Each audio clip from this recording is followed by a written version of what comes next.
बंदी छोड़ सतगुरु रामपाल जी परमेश्वर जी की जय हो। परमपिता परमात्मा सारी सृष्टि के रचनहार कुल मालिक असंख्य ब्रह्मांडों के स्वामी जगत गुरु तीनों लोकों में प्रवेश करके सबका भरण पोषण करने वाले राजाधिराज आत्माधार नाथों के नाथ देवों के देव महादेव सर्वेश्वर महेश्वर मृत्युंजय अजरो अमर आदि अनादि सनातनी प्रभु जगत पिता जगदीश्वर श्री श्री 1008 की उपाधि के वास्तविक अधिकारी अकाल मूरत शब्द स्वरूपी राम वासुदेव सर्वगतम ब्रह्म परम पूज्य प्रथम पूज्य परम संत परम पुरुष परम धनी परम दयालु सत्य कबीर हक्का कबीर अल्लाहु अकबर बाखबर अल्लाह ताला जगत के तारणहार जगत के मुक्तिदाता जगत के जगन्नाथ हारे के सहारे हिंदुओं के राम मुसलमानों के अल्लाह सिखों के वाहिगुरु ईसाइयों के मसीह दया के सागर दयानिधि करुणा के सागर करुणानिधि स्वयंभू परिभू संकट मोचन कष्ट हरण मंगल करण दुख भंजन अविगत कबीर निर्विकार निर्विषम परमात्मा अलय अलेख सतगुरु आदि अनादि सतगुरु असली मर्यादा पुरुषोत्तम असली राम असली कृष्ण असली घनश्याम असली मुरारी राजाओं के राजा महाराजाओं के महाराजा शहंशाहों के शहंशाह सम्राटों के सम्राट भगवानों के भगवान अल्लाहों के अल्लाह प्रभुओं के प्रभु मसीहाओं के मसीह सच्चे वाहिगुरु बाबाओं के बाबा पीरों के पीर सेठों के सेठ जगत सेठ सावड़सा सेठ सर्वगुण संपन्न अनंत कोटि कलाओं के स्वामी अनंत कोटि ब्रह्मांडों के नायक योगियों में महायोगी ध्यानियों में महाध्यानी सिद्धों में परम सिद्ध ज्ञानियों में तत्वज्ञानी ब्रह्म ज्ञानी महाज्ञानी परम ज्ञानी सर्वश्रेष्ठ ज्ञानी विज्ञानी युवा कबीर समरथ कबीर असमवात अमित ओजा सच्चे रहनुमा करीम अल्लाह सुभान अल्लाह दुनिया के अंतिम पैगंबर 8 सितंबर 1951 से गांव धनाना जिला सोनीपत हरियाणा भारतवर्ष की पावन भूमि पे प्रकट रियल कल की भगवान श्री नारायण साकार हरि श्री बाबा साहिब शब्द स्वरूपी राम संत श्रोमणी सतगुरु रामपाल जी परमेश्वर जी के चरण कमल में साध संगति से जुड़े हुए देश विदेश से आप और हम सभी सत्सेवक भाई बहनों का अनंत कोटि दंडवत प्रणाम। सत्साई भाई और बहनों, दया पूज्य गुरुदेव भगवान की सतगुरु रामपाल जी परमेश्वर जी की जिनके शुभ आशीर्वाद से विशेष आशीर्वाद से आप और हम सभी सत्सेवक भाई बहन साथ संगति से जुड़कर पूज्य गुरुदेव भगवान के तत्व ज्ञान को आधार बनाकर अपनी आत्मा के कल्याणार्थ हेतु दृढ़ता के साथ मोक्ष प्राप्ति के लिए भक्ति मार्ग पर निरंतर आगे की ओर बढ़ रहे हैं। भाई और बहनों, इस कलयुग की बिचली पीढ़ी में पूज्य गुरुदेव जी के आशीर्वाद से साध संगतियों के माध्यम से ही भगत आत्माओं में इतनी दृढ़ता और इतना विश्वास अपने गुरुदेव भगवान के प्रति पैदा होता है। और ये साध संगति सतगुरु रामपाल जी परमेश्वर जी के यथार्थ 13वें कबीर पंथ का ट्रेनिंग सेंटर है। साध संगति से जुड़कर ही आत्मा पाक साफ हो सकती है, अपने गुरु को परमात्मा के रूप में जान सकती है, पहचान सकती है। और जब तक हम गुरु को हृदय से परमात्मा के रूप में स्वीकार नहीं करेंगे, गुरु को परमात्मा के रूप में स्वीकार करने का मतलब है गुरु के अलावा अन्य किसी का प्रकट दिवस नहीं मनाना, गुरु के अलावा अन्य किसी को दंडवत नहीं करना, गुरु के अलावा अन्य किसी का जयकारा नहीं लगाना। तो ये विधि केवल वर्तमान में साध संगतियों में ही है। और जब तक हम इस प्रकार से पतिव्रता पद पर रहकर भक्ति नहीं करेंगे, तब तक हम पूज्य गुरुदेव जी के चरणों में उनके हृदय में जगह नहीं बना पाएंगे। तो गुरुदेव भगवान की बहुत बड़ी मेहर है आप और हम सभी सत्सेवक आत्माओं के ऊपर। और जिन जिन आत्माओं को मोक्ष प्राप्ति करनी होगी या परमात्मा ने करवानी होगी, उन सभी आत्माओं को परमात्मा अंततः साध संगति से जोड़ देंगे। तो भाई और बहनों, पूज्य गुरुदेव जी के कर कमल से लिखित पवित्र पुस्तक मुक्ति बोध के ऊपर वीडियो बनाने की श्रृंखला जारी है। इसी श्रृंखला में आज हमारा ये 19वें नंबर का वीडियो है। प्रत्येक वीडियो में गुरुदेव भगवान के आशीर्वाद से आप और हमें भक्ति मार्ग से संबंधित बहुत सारी नई नई बातें पता चलती हैं। उन बातों को सुनकर हमारा विश्वास भक्ति पर दृढ़ हो रहा है।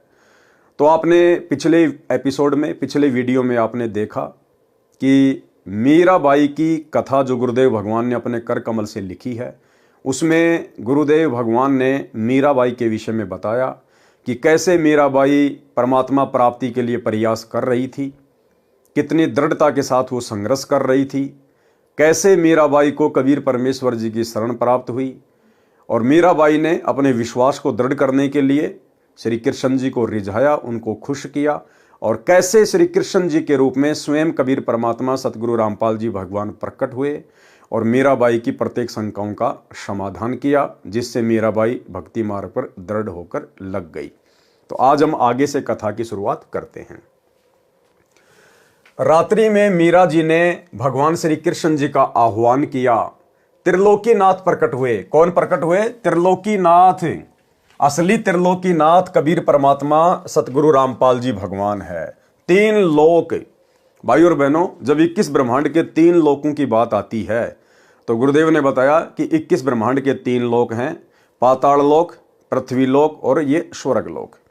और जब बात आती है सृष्टि के तीनों लोकों की, तो उस समय काल का 21 ब्रह्मांड एक लोक बन जाता है, अक्षर पुरुष के 7 शंख ब्रह्मांड दूसरा लोक बन जाता है, और ऊपर के 4 अविनाशी लोक, सतलोक, अलख लोक, अगम लोक और अनामी लोक, ये 4 लोक मिलकर तीसरा लोक बन जाता है। इस प्रकार सृष्टि की यह त्रिलोकी है।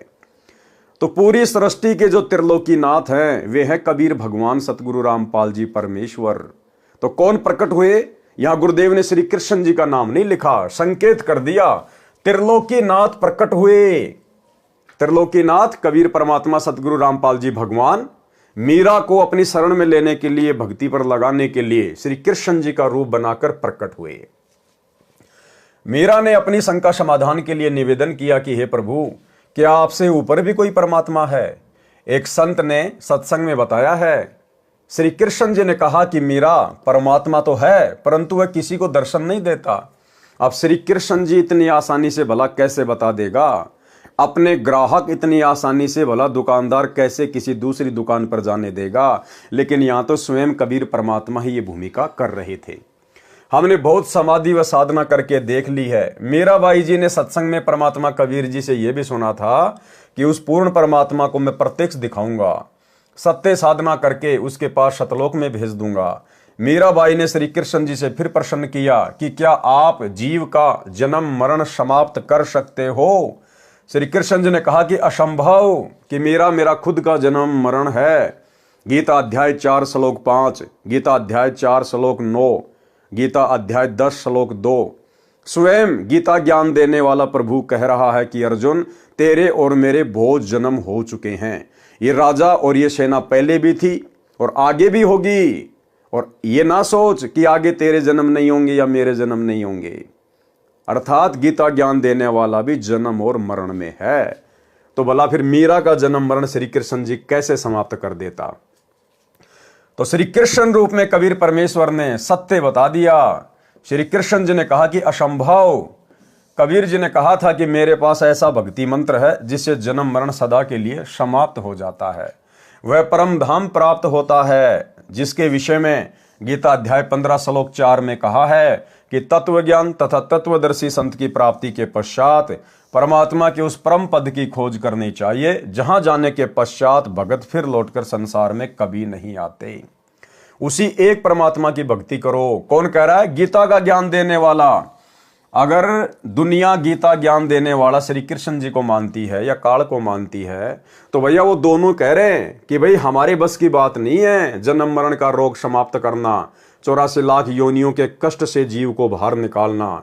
वो तो कोई और ही परमात्मा है, उसकी जानकारी तो तत्वदर्शी संत देगा। और हाथ खड़े कर दिए कि उसी एक परमात्मा की भक्ति करो। यानी इस ब्रह्म ने, श्री कृष्ण ने, विष्णु ने, आप जो मर्जी समझो, इन्होंने हाथ खड़े कर दिए कि हमारी भक्ति से आपका जन्म मरण का रोग समाप्त नहीं हो सकता। बाकी हम आपको राजा बना देंगे, महाराजा बना देंगे, सेठ बना देंगे, लेकिन जन्म मरण का रोग समाप्त नहीं कर सकते। मीराबाई ने कहा कि हे भगवान श्री कृष्ण जी, संत जी कह रहे थे कि मैं जन्म मरण समाप्त कर देता हूं, अब मैं क्या करूं? मुझे तो पूर्ण मोक्ष की चाहत है। श्री कृष्ण जी बोले कि मीरा, आप उस संत की शरण ग्रहण करके अपना कल्याण कराओ। मुझे जितना ज्ञान था वो बता दिया। मीरा अगले दिन मंदिर नहीं गई, क्योंकि आस्था हट गई। भाई और बहनों, आंखों के सामने सत्यता आ गई। सीधी संत जी के पास अपनी नौकरानियों के साथ जाकर दीक्षा लेने की इच्छा व्यक्त की तथा श्री कृष्ण जी से हुई वार्ता भी संत कबीर जी से साझा की। उस समय छुआछात चरम पर थी। ध्यान देना भाई और बहनों, उस समय छुआछात चरम पर थी। ठाकुर लोग अपने को सर्वोत्तम मानते थे, परमात्मा मान बढ़ाई वाले प्राणी को कभी नहीं मिलता, और अगर मिल भी गया उसके संस्कार के कारण तो परमेश्वर उसको हृदय से स्वीकार नहीं करेगा। अर्थात जाति और धर्म का अभिमान करने वाला भगत कभी भी सतगुरु की शरण में आने के बाद सतलोक प्राप्त नहीं कर सकता। ये तो 650 साल पहले की बात है। उस समय कोई तत्व ज्ञान नहीं था, इसलिए लोग अभिमान किया करते थे जाति का। लेकिन आज सतगुरु रामपाल जी परमेश्वर जी की शरण में आने के बाद भी साध संगति के अभाव से ज्यादातर भगत भाई बहनों के अंदर अपने ब्राह्मण होने का, अपने ठाकुर होने का, राजपूत होने का अभिमान कूट कूट के भरा हुआ है। एक आपको नमूना दिखा देता हूं। मध्य प्रदेश का सतलोक आश्रम से जुड़ा हुआ एक सारनामी भगत है, और किस प्रकार एक सतसेवक भाई के साथ में बदतमीजी से बात कर रहा है, अपने ठाकुर होने का अभिमान कर रहा है, गर्व कर रहा है। 3 मिनट की कॉल रिकॉर्डिंग में कोई 10 बार कह दिया कि मैं तो ठाकुर हूं, ठाकुर, भगवान ने ठाकुर बनायो ठाकुर, और ठाकुर तो ठाकुर ही रहेगो, तेरे कहने से कोई चमार थोड़ी बन जावेगो, भगवान ने मोको ठाकुर बनायो ठाकुर। अब उस मूर्ख को यह नहीं पता कि किस भगवान ने तेरे को ठाकुर बनाया है। अरे इस काल भगवान ने ठाकुर बनाया है, चमार बनाया है, ब्राह्मण बनाया है, राजपूत बनाया है। इस कबीर परमात्मा ने किसी को ठाकुर नहीं बनाया। इस पूरी सृष्टि का ठाकुर वो खुद है, और उसकी बराबरी कोई नकली ठाकर नहीं कर सकता। तो भाई और बहनों, साध संगति से ना जुड़ने के कारण जीव अपने अहंकार को समाप्त नहीं कर पाता है, अपनी असलियत से वाकिफ नहीं हो पाता है। तो एक छोटा सा सैंपल सतलोक आश्रम मैनेजमेंट हरियाणा से जुड़े हुए सारनामी भगत का।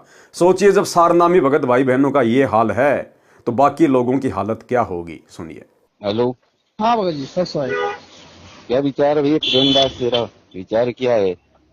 कुछ भी नहीं है भगत जी, क्या विचार है? ऐसे क्यों कमेंट करके लिख रहा? मैं तो दीवान सिंह ठाकुर हूँ ही, तेरे कहने से ठाकुर थोड़ी कहूंगा मैं। भगवान ने मुझे ठाकुर बनाया तो ठाकुर ही रहूंगा। तो वही तो बात है भगत जी यार। ठाकुर ही हूँ मैं, क्या जमार थोड़ी हूँ। हाँ वही तो है, ठाकुर ही हूँ मैं तो, तेरे कहने से थोड़ी होगा यार। नहीं, तो मैंने तेरे कहने से मैं तेरे को ठाकुर बना दूंगा तो तू ठाकुर बन जाएगा क्या? नहीं बनना चाहा भगत जी। तुम तो कहीं रांड का केबल से पटेल कहेगी तो दुनिया पटेल कहेगा तो बाजेगा वो। हाँ, के रांड पटेल तो पटेल थोड़ी कहवाएगा नहीं। वही बात है। हाँ। भगवान ने मुझे ठाकुर के घर में जन्म दिया है। हाँ सही बात। तो ठाकुर ही कहलाऊंगा। शेर का बच्चा शेर कहलाएगा, गीदड़ थोड़ी कहलाएगा। हाँ हाँ है, सही बात। शेर के बच्चे को गीदड़ कह देगा तेरे कहने से, कोई तू उसको गीदड़ कह देगा तो कोई भी गीदड़ उसको गीदड़ थोड़ी बन जाएगा वो। हाँ नहीं कहेगा भगत जी। है, तो मैं तो ठाकुर ही हूँ, ठाकुर के घर जन्म लिया है तो ठीक है भाई। अच्छी बात। तेरे कहने से कोई फर्क थोड़ी पड़ेगा मेरे को। सही बात है, और तू कुछ भी कहे भी देगा, मान लो मैं ठाकुर हूँ और तू कुछ भी बोलेगा तो उससे भी मेरे कुछ परिवर्तन नहीं पड़ना भाई। तू प्रेम है। हाँ तो तेरा नाम प्रेम ही रहेगा। मैं बलवान दास और ताकत दास धर दूंगा तो वो थोड़ी बनेगा कहने से। सही बात है। हाँ, प्रेमदास से ही पहचाना जाएगा भाई। तेरे परिवार ने जो तेरा नाम रख दिया वही चलेगा, मेरे कहने से नाम दूसरा थोड़ी परिवर्तन होगा। सही बात है। तो मैं तो वो ठाकुर के घर में जन्म लिया तो ठाकुर ही कहलाऊंगा यार। सही बात है। लेकिन परमात्मा तेरे के भी तो कोई दूसरा विचार हो तेरा तो मेरे से तर्क कर भाई। वो लाला दास है, देवी दास, वो खास आदमी, उनसे कर विचार, मेरे से क्यों बात करता है इसी। उनसे तो वो कह रहे थे तेरी सारी बातें तुम आकी जब खोल रहे थे। कहाँ पे? उनसे कोई सत्संगों में बता रहे थे। वो क्या बता रहे थे भाई? अब मुझे क्या करना, तू उनसे बात कर, मुझे क्या करना। तेरे खास है तो उनसे करे ना बात। मैं तो पहले भी तेरा अच्छे लिए अच्छा था और आज भी अच्छा रहूंगा, और आने वाले समय में भी मैं कभी मिलूंगा तो अच्छे ही मिलूंगा तेरे को। फिर याद करना कि हाँ यार दीवान दास ही था ये। भाई भगत जी दास नहीं हो आपके, यूँ थोड़ी लिखे हो यार भगत जी। ना कोई वो वीडियो डाले तो कमेंट में तो कोई भाई भगत जी परमात्मा की अपन ने दिया डालेगा। भाई भगत जी परमात्मा कौन है? अब अगर अपन अभी भी अब तो तू मेरे पास उस गुरुद्रोही का वीडियो डाल रहा तो मैं उसको देखना नहीं पसंद करता हूँ। गुरु जी ने उसको गुरुद्रोही घोषित कर रखा है। भाई तेरे कहने से कुछ थोड़ी होगा। वही तो कहा मैंने कि ठाकुर रहेगा वो तो ठाकुर ही रहेगा। जब मेरे परमात्मा ने उसको गुरुद्रोही घोषित कर दिया पवन दास को, तो तू उसको गुरु मानने या कुछ भी मान, मैं तो उसको गुरुद्रोही मानूंगा नहीं। मेरे लिए परमात्मा है वो जो कहेंगे उस पे चलूंगा, तेरी बातों पे थोड़ी चलूंगा मैं। भाई भगत जी परमात्मा ने भी गुरु घोषित नहीं करा है। सुन ले प्रेमदास। हाँ हाँ पहले मेरी सुन ले, बीच में नहीं बोले था कुछ भी। तो भाई और बहनों, परमेश्वर ने कहा कि जाति अभिमान करने वाला कभी भी परमात्मा को प्राप्त नहीं कर सकता। मीराबाई की परीक्षा के लिए कबीर जी ने संत रविदास जी से कहा कि आप मीरा राठौर को प्रथम मंत्र दे दो, ये मेरा आपको आदेश है। संत रविदास जी ने आज्ञा का पालन किया। अब विचार करो भाई और बहनों, कबीर परमेश्वर जी ने रविदास जी को ही क्यों चुना मीरा को नाम दीक्षा देने के लिए?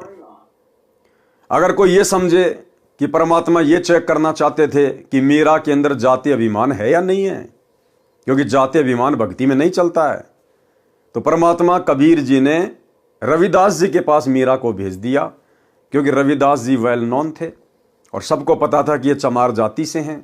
और रविदास जी ने भी कह दिया था मीरा को कि मीरा, मैं हूं चमार जाति से, और देख आज तो तू मुझे अपना गुरु धारण कर रही है, कल को ये समाज ना जाने तुझे क्या क्या ताने मारेगा, चमार से नाम ले आई, फलाना दिखना, और उस समय अगर तेरे मन में जरा भी दोष आ गया तेरी भक्ति बर्बाद हो जाएगी। तो मीरा ने कहा कि आप मेरे पिताजी, मैं आपकी बेटी, बाढ़ में जाओ संसार। अगर आज भक्ति नहीं करी, जाति पाति के चक्कर में उलझी रही, कल को यदि मैं गधी या कुतिया बन के घूमूंगी, ये ठाकुर समाज मेरे कहां काम आएगा, क्या मेरी इज्जत रक्षा करेगा? अब भाई और बहनों, विचार करने की बात है। जाति अभिमान को देखने के लिए या मान बढ़ाई को देखने के लिए ही कबीर परमेश्वर जी ने रविदास जी के पास मीराबाई को नहीं भेजा था, क्योंकि कबीर परमात्मा कौन से उस समय ब्राह्मण जाति में थे? कबीर परमात्मा भी तो जुलाहा जाति में थे। जुलाहा लोग तो उस समय इस तत्व ज्ञान के अभाव में चमार जाति से भी ज्यादा हे समझे जाते थे, घटिया समझे जाते थे। हालांकि परमेश्वर के मार्ग में, इस परमात्मा की सृष्टि में, उनके विधान में कोई जाति धर्म नहीं है, लेकिन अज्ञानी धर्मगुरुओं ने काल प्रेरणा से ये दीवारें समाज में खड़ी कर रखी हैं। तो कबीर परमात्मा उस समय खुद भी तो जुलाहा जाति में थे, एक भूमिका कर रहे थे। तो मात्र मीराबाई में जाति अभिमान को देखने के लिए रविदास जी के पास नहीं भेजा था। कबीर परमात्मा को पता था कि समाज में छुआछात कितनी है, लोग जाति अभिमान करते हैं। आने वाले समय में लोग थोड़ा बहुत दबेंगे, ज्यादा ऊपर मुंह उठा के बात नहीं करेंगे, जो अपने आप को क्षत्रिय समझते हैं, ठाकुर समझते हैं, राजपूत समझते हैं, क्योंकि उनके ऊपर एक बंदिश होगी कि भाई अगर तुम इतने बड़े ठाकुर हो, इतने बड़े राजपूत हो, तो मीराबाई ने फिर 600 साल पहले रविदास जी से, जो कि चमार जाति से थे, उनसे उपदेश क्यों लिया? ठाकुरों का गुरु तो चमार है। मीराबाई राठौड़ जाति से थी, ठाकुर थी, और उसने अपने आत्म कल्याण के लिए जाति पाति को नहीं देखा। रविदास जी से, चमार जाति के संत से जाकर उपदेश ले लिया। फिर तुम आज वर्तमान में क्यों जाति पाति के चक्कर में पड़े हो? तो ये बहुत सारे कारण थे भाई और बहनों। परमात्मा ने इसलिए स्वयं ही रविदास जी का रूप बनाया। रविदास जी ने मीराबाई को उपदेश नहीं दिया, क्योंकि रविदास जी तो एक भगत थे, और ये पांचों मंत्र की दीक्षा किसी भगत को देने के आदेश नहीं है इस परमात्मा के। किसी भी युग में इतिहास उठा के देख लो आप। 650 साल पहले धर्मदास जी परमात्मा के परम भगत थे, और कबीर परमात्मा ने धर्मदास जी को भी आदेश नहीं दिया पांचों मंत्रों की दीक्षा के लिए। धर्मदास के 80 साल की उम्र में जो पुत्र हुआ था चूड़ामणि और मुक्तामणि, परमात्मा ने उसको आदेश दिया था आगे दीक्षा देने के लिए, ना कि धर्मदास को। तो भला रविदास को कैसे आदेश दे देंगे? तो ये सारे खेल भाई और बहनों कबीर परमेश्वर ने स्वयं ही खेले थे। ये मेरा आपको आदेश है। संत रविदास जी ने आज्ञा का पालन किया। संत कबीर परमात्मा जी ने मीरा से कहा कि बहन जी, वो बैठे संत जी, उनके पास जाकर दीक्षा ले ले। बहन मीरा जी तुरंत रविदास जी के पास गई और बोली, संत जी दीक्षा देकर कल्याण करो। संत रविदास जी ने बताया कि बहन जी, मैं चमार जाति से हूं, आप ठाकुरों की बेटी हो, आपके समाज के लोग आपको बुरा भला कहेंगे, जाति से बाहर कर देंगे, आप विचार कर लें। मीराबाई अधिकारी आत्मा थी, परमात्मा के लिए मर मिटने के लिए सदा तत्पर रहती थी। बोली, संत जी आप मेरे पिता, मैं आपकी बेटी, मुझे दीक्षा दो। भाड़ में पड़ो समाज, भाड़ में पड़ो समाज। भाई और बहनों, गुरुदेव ने बताया कि भगत का और जगत का, यानी भगत समाज का और जगत समाज का हमेशा से 36 का आंकड़ा रहा है। उनके विचार कभी भी भक्ति मार्ग पर मेल नहीं खा सकते, कभी भी दिन और रात कभी एक नहीं हो सकते। इसलिए हमने इस भक्ति मार्ग पर यह ज्ञान समझने के बाद समाज की परवाह नहीं करनी चाहिए, लोक लाज में नहीं आना चाहिए। हमने अपने आत्म कल्याण की चिंता होनी चाहिए। बोली संत जी, आप मेरे पिता, मैं आपकी बेटी, मुझे दीक्षा दो, भाड़ में पड़ो समाज। कल को कुतिया बनूंगी तब ये ठाकुर समाज मेरा क्या बचाव करेगा। सत्संग में बड़े गुरुजी अर्थात कबीर जी ने बताया है कि कबीर कुलकर्णी के कारण, यानी समाज के कारण, परिवार के कारण, आन उपासना करने वाले रिश्तेदारों के कारण हंसा गया बिगोए, यानी उनकी लोक लाज में आकर, दबाव में आकर ये जीव, हंसा मानी जीव, जीव गया बिगोए, यानी इसने अपना जीवन नष्ट कर लिया। तब कुल क्या कर लेगा, ये समाज तेरा उस समय क्या करेगा जब 4 पांव का होए। 4 पांव का मतलब जानवर बन जाना, गधा, सुअर, कुत्ता, बैल बनना। उस समय तुझे उन दुखों से ये समाज कैसे बाहर निकालेगा। शब्दार्थ, कबीर परमेश्वर जी सतर्क कर रहे हैं कि हे भगत, स्त्री, पुरुष जो कुल परिवार व संसार की शर्म के कारण भक्ति नहीं करते, कहते हैं कि घर परिवार वाले व संसार के व्यक्ति मजाक करेंगे कि नाम दीक्षा लेकर दंडवत प्रणाम करते हो, अन्य देवी देवताओं की पूजा नहीं करते हो, श्राद्ध पिंडदान नहीं करते हो, तुम्हें शर्म आनी चाहिए। उन्होंने अपना मानव जीवन नष्ट कर लिया। भक्ति न करने से जब 4 पैर के पशु यानी गधे, कुत्ते, सुअर, बैल आदि बनोगे, तब ये कुल व संसार के व्यक्ति क्या बचाव करेंगे। भक्ति ने बचाव करना था, वो की नहीं, इसलिए भक्ति करो। संत रविदास जी उठकर संत कबीर जी के पास गए और सब बात बताई। परमात्मा बोले कि देर ना कर, ले आत्मा को अपने पाड़े में। उसी समय संत रविदास जी ने बहन मीरा को प्रथम मंत्र केवल 5 नाम दिए। ये 5 नाम शरीर में बने कमलों को खोलने वाले हैं, राधा स्वामी पंथ वाले नहीं हैं, तथा ना दामा खेड़ा वाले गद्दी से दिए जाने वाले हैं। उनसे भिन्न मोक्ष में सहयोगी मंत्र हैं। मीराबाई को बताया कि ये इनकी पूजा नहीं है, इनकी साधना है। इनके लोक में रहने के लिए, खाने पीने के लिए जो भक्ति धन चाहिए वह इन मंत्रों से ही मिलता है। गुरुदेव ने अन्य उदाहरण दिया कि साधना और पूजा में क्या अंतर होता है। जैसे हमें जल की आवश्यकता है, हम कहाँ गए, हैंडपंप के पास में गए, हमने हैंडपंप की साधना की, साधना यानी मजदूरी। हमने हैंडपंप को चलाया, ऊपर नीचे किया।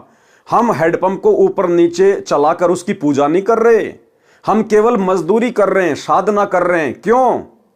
उस पूज्य वस्तु के लिए, जल के लिए। हमारा जो पूज्य है वो हैंडपंप नहीं है, जल है। लेकिन वो जल हमें वो मिलेगा कब? जब हम हैंडपंप की साधना करेंगे, मजदूरी करेंगे, उसको चलाएंगे, तब वो पूज्य वस्तु हमें प्राप्त होगी। तो ठीक इसी प्रकार ये जो देवी देवताओं के जो मंत्र हैं, ये इनकी पूजा नहीं करते हम। पूजा तो हमने केवल अपने गुरुदेव भगवान की, अपने इष्ट कबीर परमात्मा की करनी है। ये 5 मंत्र इन देवी देवताओं की जिनकी हम साधना करते हैं, ये मोक्ष में सहयोगी हैं। मोक्ष तो परमात्मा की भक्ति से, इनके सत मंत्र से होगा, इनके सतनाम से होगा। लेकिन इस भक्ति को सुचारू रूप से करने के लिए हमें यहां जो आवश्यक वस्तुओं की जरूरत है, अन्न धन की जो जरूरत है, वो हमें परमात्मा इन देवी देवताओं के माध्यम से उपलब्ध करवाएंगे। जैसे हम लोग किसी टहनी की पूजा नहीं करते, हम लोग जो है फल प्राप्त करने के लिए हम पेड़ की जड़ में पानी डालते हैं, हम टहनियों में पानी नहीं डालते। लेकिन फल तो टहनियों के लगेंगे, इसलिए हमने जड़ में पानी डालना पड़ेगा। ठीक इसी प्रकार हमने पूजा तो अपने पूज्य गुरुदेव भगवान की करनी पड़ेगी। लेकिन यहां की जो व्यवस्था है वो गुरुदेव ने इन देवी देवताओं के हाथों में संभाला रखी है। तो हमें यहां की जो सुविधाएं, जो लाभ प्राप्त होंगे, वो इन देवी देवताओं की साधना करने से ही होंगे। जब हमें लाभ प्राप्त होंगे तो भक्ति मार्ग में कोई दिक्कत नहीं आएगी, हम निश्चिंत होकर अपनी भक्ति करेंगे। इसलिए इनकी ये साधना हमें दी जाती है। मीराबाई को बताया कि ये इनकी पूजा नहीं है, इनकी साधना है। इनके लोक में रहने के लिए, खाने पीने के लिए जो भक्ति धन चाहिए वह इन मंत्रों से ही मिलता है। यहाँ का ऋण उतर जाता है, फिर मोक्ष के अधिकारी होते हैं। परमात्मा कबीर जी तथा संत रविदास जी वहां 1 महीना रुके। मीराबाई पहले तो दिन में घर से बाहर जाती थी, फिर रात्रि में सत्संग में जाने लगी, क्योंकि सत्संग दिन में कम तथा रात्रि में अधिक होता था।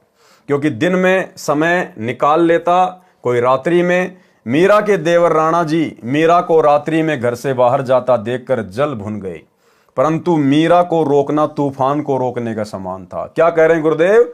मीराबाई को रोकना तूफान को रोकने के समान था। यानी आज की माता बहनों को भी भक्ति मार्ग पर इतनी दृढ़ता अपने अंदर पैदा करनी पड़ेगी अपने आत्म कल्याण के लिए। जो भक्ति करते करते भी अपने सास ससुर को अपने पति का भय मानती हैं, उन माता बहनों को अपने गुरुदेव भगवान के ऊपर विश्वास करके इतनी दृढ़ता लानी पड़ेगी। परमात्मा ने बताया इस भक्ति के लिए तो ध्रुव पिटा, प्रहलाद पिटा, मीराबाई ने मार खाई, और 650 साल पहले हमारे गुरुदेव कबीर भगवान ने तरह तरह की यातनाएं सही, दुनिया की गालियां खाई, मार पिटाई खाई।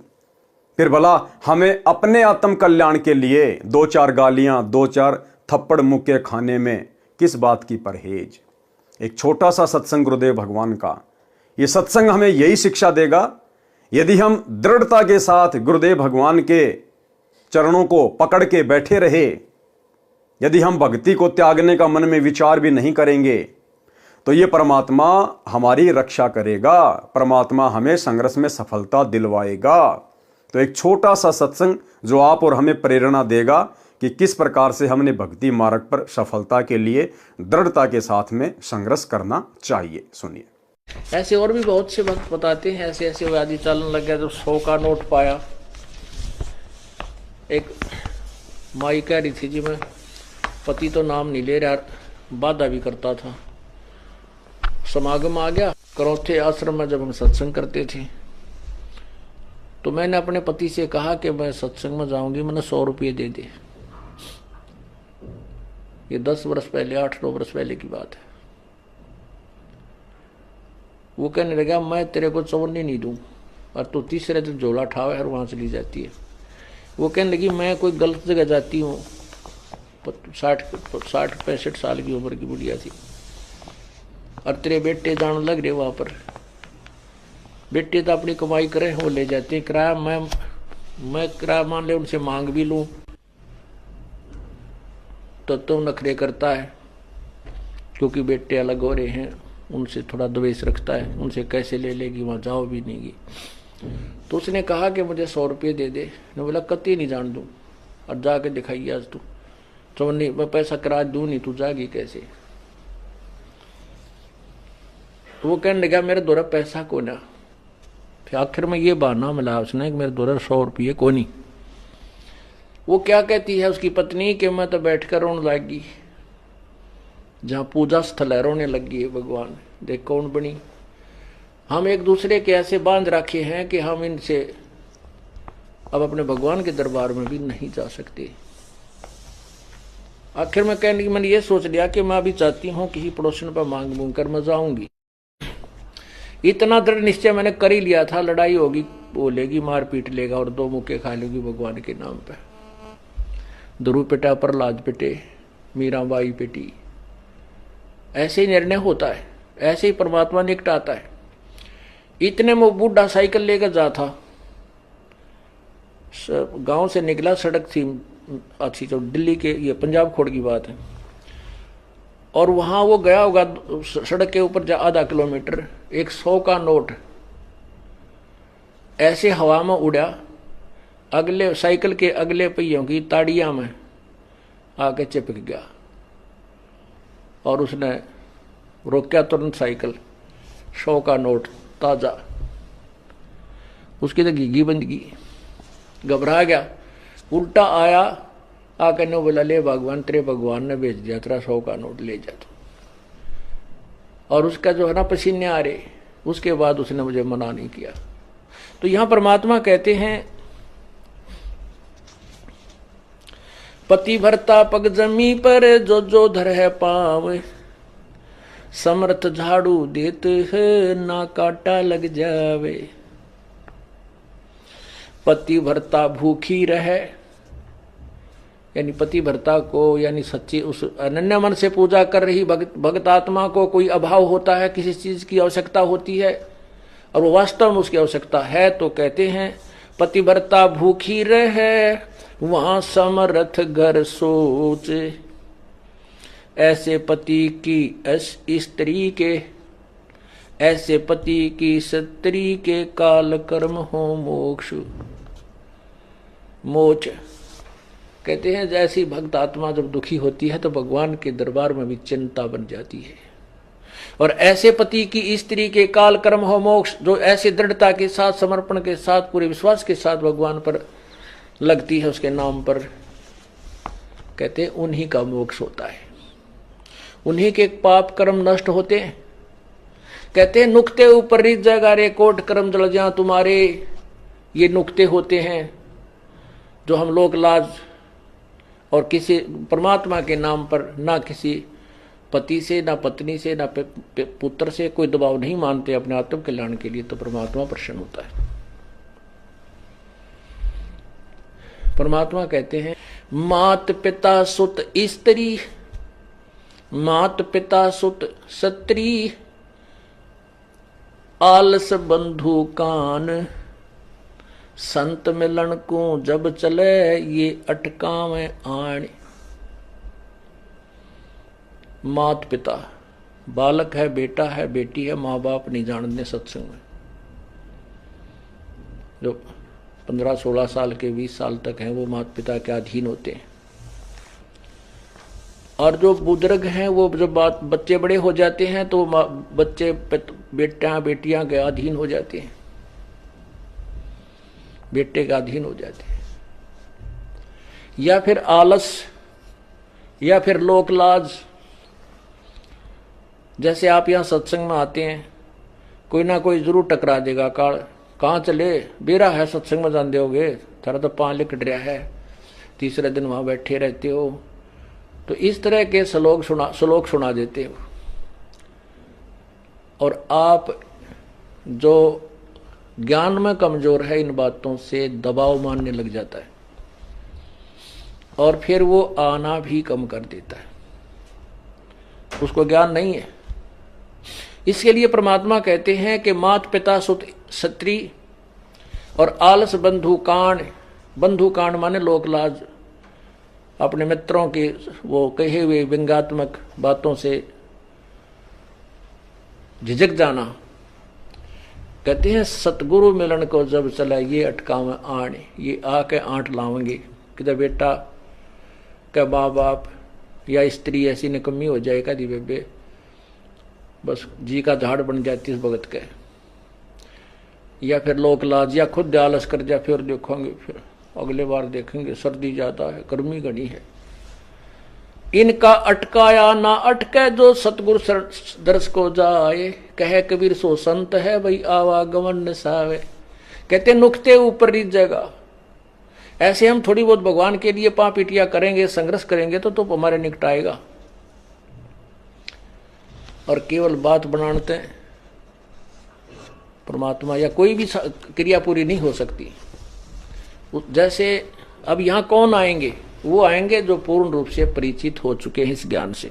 परंतु मीरा को रोकना तूफान को रोकने के समान था, इसलिए राणा जी ने अपनी मौसी जी यानी मीरा की माता जी को बुलाया और मीरा को समझाने के लिए कहा कि इसने हमारी इज्जत का नाश कर दिया। बेटी माता की बात मान लेती है। मीरा की माता ने मीरा को समझाया, मीरा ने उसका तुरंत उत्तर दिया। शब्द सत्संग में जाना मीरा छोड़ दे, सत्संग में जाना मीरा छोड़ दे। हाय मारी लोग करें तकरार, सत्संग में जाना मीरा छोड़ दे। अब मीरा की माता जी को राणा ने बुला लिया कि हो सकता भाई माँ की बात बेटी मान जाए। तो मीरा की माँ ने मीरा को क्या समझाया, सत्संग में जाना मीरा छोड़ दे, सत्संग में जाना मीरा छोड़ दे।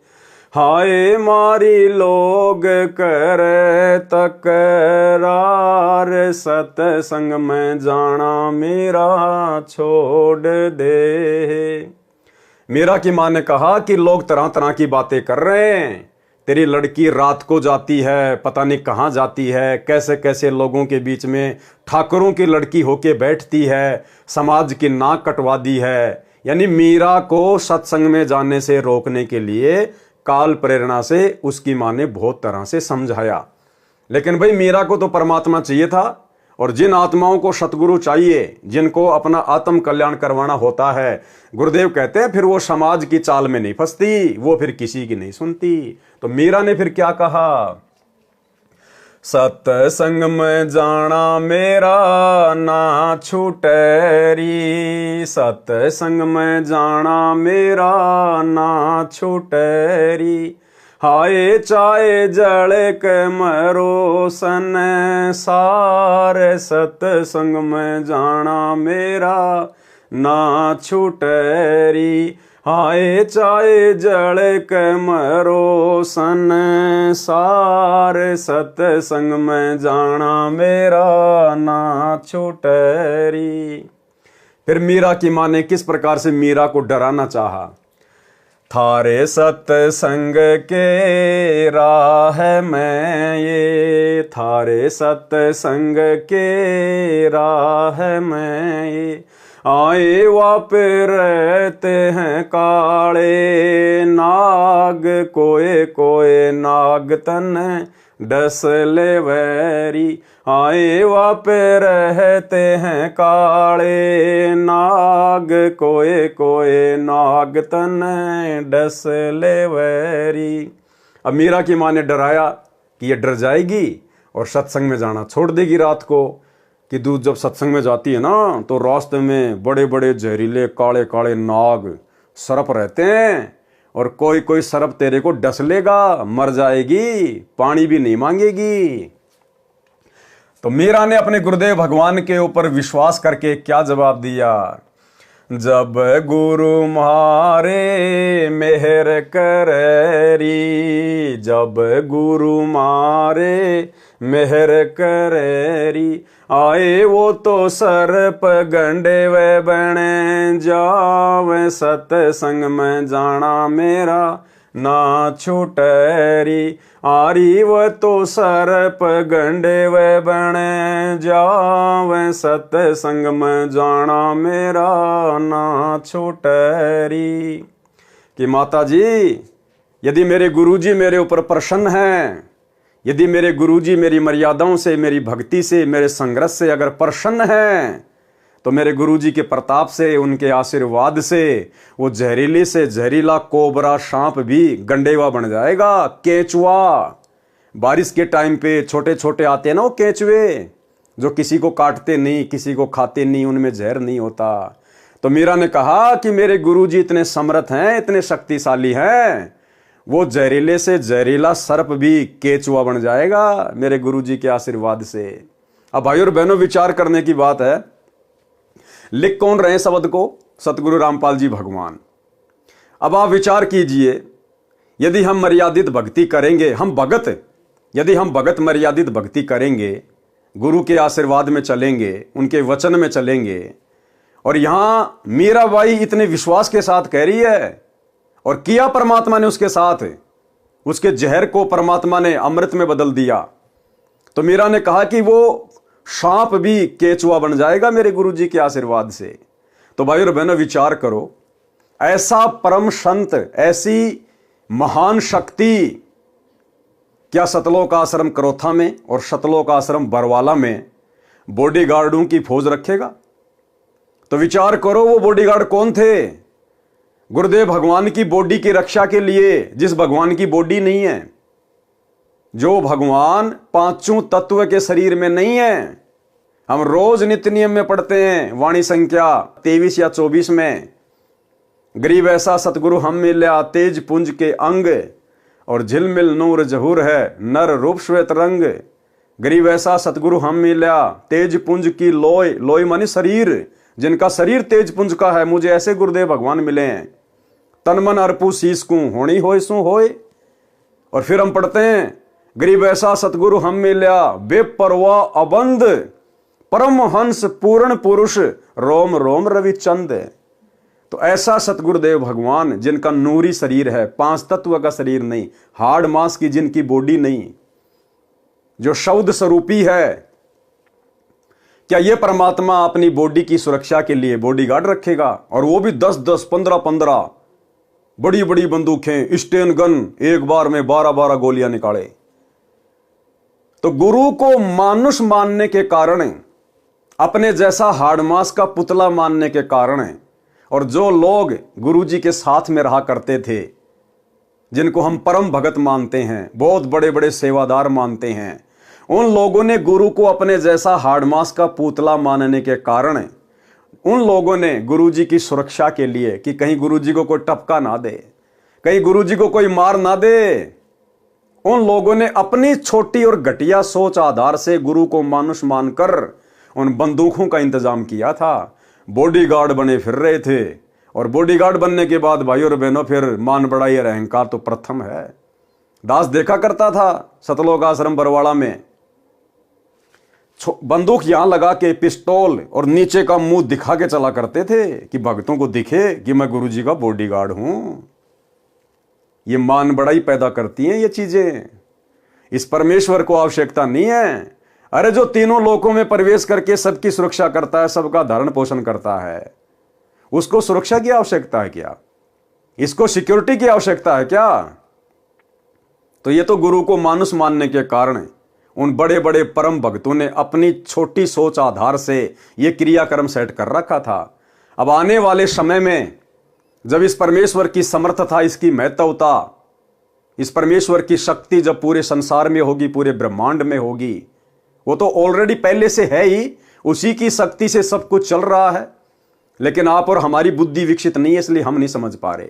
जब आप और हमारी बुद्धि विकसित होगी, हम इस परमेश्वर को पहचानेंगे परमात्मा के रूप में, तो इनका कोई बॉडीगार्ड नहीं होगा, इनका कोई सिक्योरिटी गार्ड नहीं होगा। हाँ, व्यवस्था बनाए रखने के लिए जरूर जो है भाई बहन सेवादार के रूप में रहेंगे, लेकिन वो लंबी लंबी बंदूकें लेके नहीं, क्योंकि पता चल जाएगा ये तो शब्द स्वरूपी राम है। 1 सेकंड में शरीर को नष्ट कर ले, 1 सेकंड में ये अपने शरीर को धारण कर ले। इसको मारने में कौन समर्थ है? तो परमेश्वर की समर्थता का जब ज्ञान हो जाएगा, तो फिर जीव अपनी सोच आधार से ऐसी हरकत नहीं करेगा। तो मीरा बाई ने कहा कि माताजी मुझे क्या डरा रही हो? मेरे परमात्मा, मेरे सतगुरु के रहते सहते मुझे सांप लड़ जाए, और लड़ भी जाएगा तो मेरा कुछ बिगाड़ नहीं पाएगा। परमात्मा उसके जहर को पानी बना देगा, मेरे को शीतलता ही देगा। फिर उसकी मां ने और तरीका अपनाया, थारे सत्संग के राह में ये, थारे सत्संग के राह में हाय वापे रहते हैं बबरी शेर, कोए कोए शेर तन खा ले वैरी, आए वापे रहते हैं बबरी शेर, कोए कोए शेर तन खा ले वैरी। बोले बेटी, बड़े बड़े बबरी शेर भी रहते हैं वहां रास्ते में, और तेरे को तो एक ही बटके में खा जाएंगे वो बबरी शेर। मीराबाई को डराने का प्रयास कर रही उसकी मां। मीराबाई ने क्या कहा? जब गुरु मारे मेरे करेरी, जब गुरु मारे मेहर करेरी। कौन से गुरु? ये कबीर भगवान सतगुरु रामपाल जी। जब गुरु मारे मेहर करेरी, जब गुरु मारे मेहर करेरी, आए वो तो शेरा के गिद्दड़ बने जावे, सत्संग में जाना मेरा ना छूटेरी, आए वो तो शेरा के गिद्दड़ बने जावे, सत्संग में जाना मेरा ना छूटेरी। माँ, वो तेरे जो बबरी शेर है ना, वो गिद्दड़ बन जाएंगे, गिद्दड़। पूंछ को दबा के दौड़ जाएंगे मेरे को देखते ही, मेरे सतगुरु के प्रताप से, मेरे सतगुरु के आशीर्वाद से। तो किसको डरा रही है मां? मीरा सत्संग में जाना नहीं छोड़ेगी, अर्थात भक्ति करना नहीं छोड़ेगी। अब जैसे आज सत्संग घर घर में हो गए, उस समय तो कोई मोबाइल नहीं था, कोई ऐसा वैज्ञानिक जो है उपकरण नहीं था, इसलिए मीरा की मजबूरी थी सत्संग में जाना। आज वर्तमान में जैसे हमारे गुरुदेव भगवान हिसार जेल में बैठे हैं, तो हमने किसी आश्रम में धक्के खाने की जरूरत नहीं है। हमारे घर में सत्संग है, हमारे गुरुदेव के द्वारा किए गए सत्संग हमारे पास में उपलब्ध हैं, मोबाइल में, मेमोरी कार्ड में। हम अपने घर पर बैठकर शांति से सत्संग सुने। आज गुरुदेव की गैर हाजिरी में जितना समय हम आश्रमों में आने जाने में बर्बाद करेंगे, जितना समय हम बसों में आने जाने में बर्बाद करेंगे, जितना पैसा हम बर्बाद करेंगे, अरे उतने समय में तो 10 बार सत्संग सुन लेंगे घर पर बैठकर शांति से। हाँ, अगर गुरुदेव आश्रम में हैं, चाहे लाख बार जाओ, लेकिन उनकी गैर हाजिरी में हमें कहीं भी धक्के खाने की जरूरत नहीं है सत्संग के लिए। परमात्मा ने घर घर में सत्संग दे दिए। तो मीरा बाई ने कहा कि माँ, वो बबरी शेर भी गिद्दड़ बन जाएंगे मेरे गुरुदेव के आशीर्वाद से। मीरा का सत्संग में जाना बंद नहीं होगा। फिर और क्या बताया उसकी माँ ने? थारे सत्संग के बीच में है, थारे सत्संग के बीच में आए वापे रहते हैं साधु संत, कोई कोई संत तन ले रमय। हाय वापे रहते हैं साधु संत, कोई कोई संत तन ले रमय। अब मीरा की माँ ने कहा कि मीरा देख, तू ठाकुरों की लड़की है, तू सुंदर है, और तू सत्संग में जाती है और वहां हर प्रकार के आदमी आते हैं, और तुझे कोई बैला फुसला के भगा के ले जाएगा तुझे, तू सत्संग में मत जा। तो मीराबाई ने क्या कहा? तेरे री मन में माता पाप है री, तेरे री मन में माता पाप है री, संत मेरे माँ बाप हैं री, संत मेरे माँ बाप हैं री।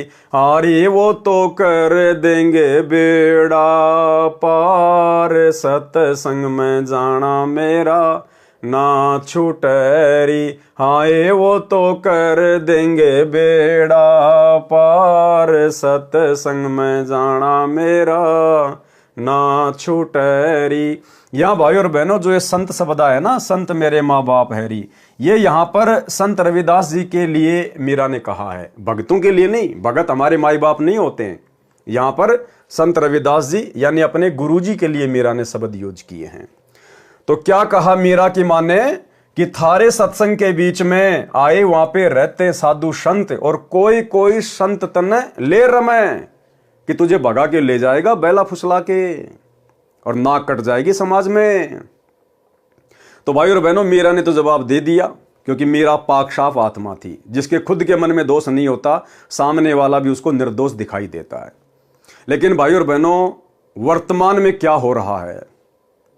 आज बिचली पीढ़ी का समय, पूर्ण परमात्मा स्वयं धरती पे सतगुरु रूप में प्रकट, भक्ति का पूरा कोर्स दे दिया गुरुदेव भगवान ने। और बड़ी विडंबना की बात है, शर्म की बात है, भगत समाज के लिए चुल्लू भर पानी में डूब मरने की बात है। स्वयं सतगुरु रामपाल जी भगवान भक्तों की बदनीयत के विषय में, शतलोक आश्रमों से जुड़े हुए कोऑर्डिनेटरों की घटिया हरकतों के विषय में अपने मुख से सार्वजनिक तौर पर सत्संग में कहने के लिए मजबूर हो रहे हैं।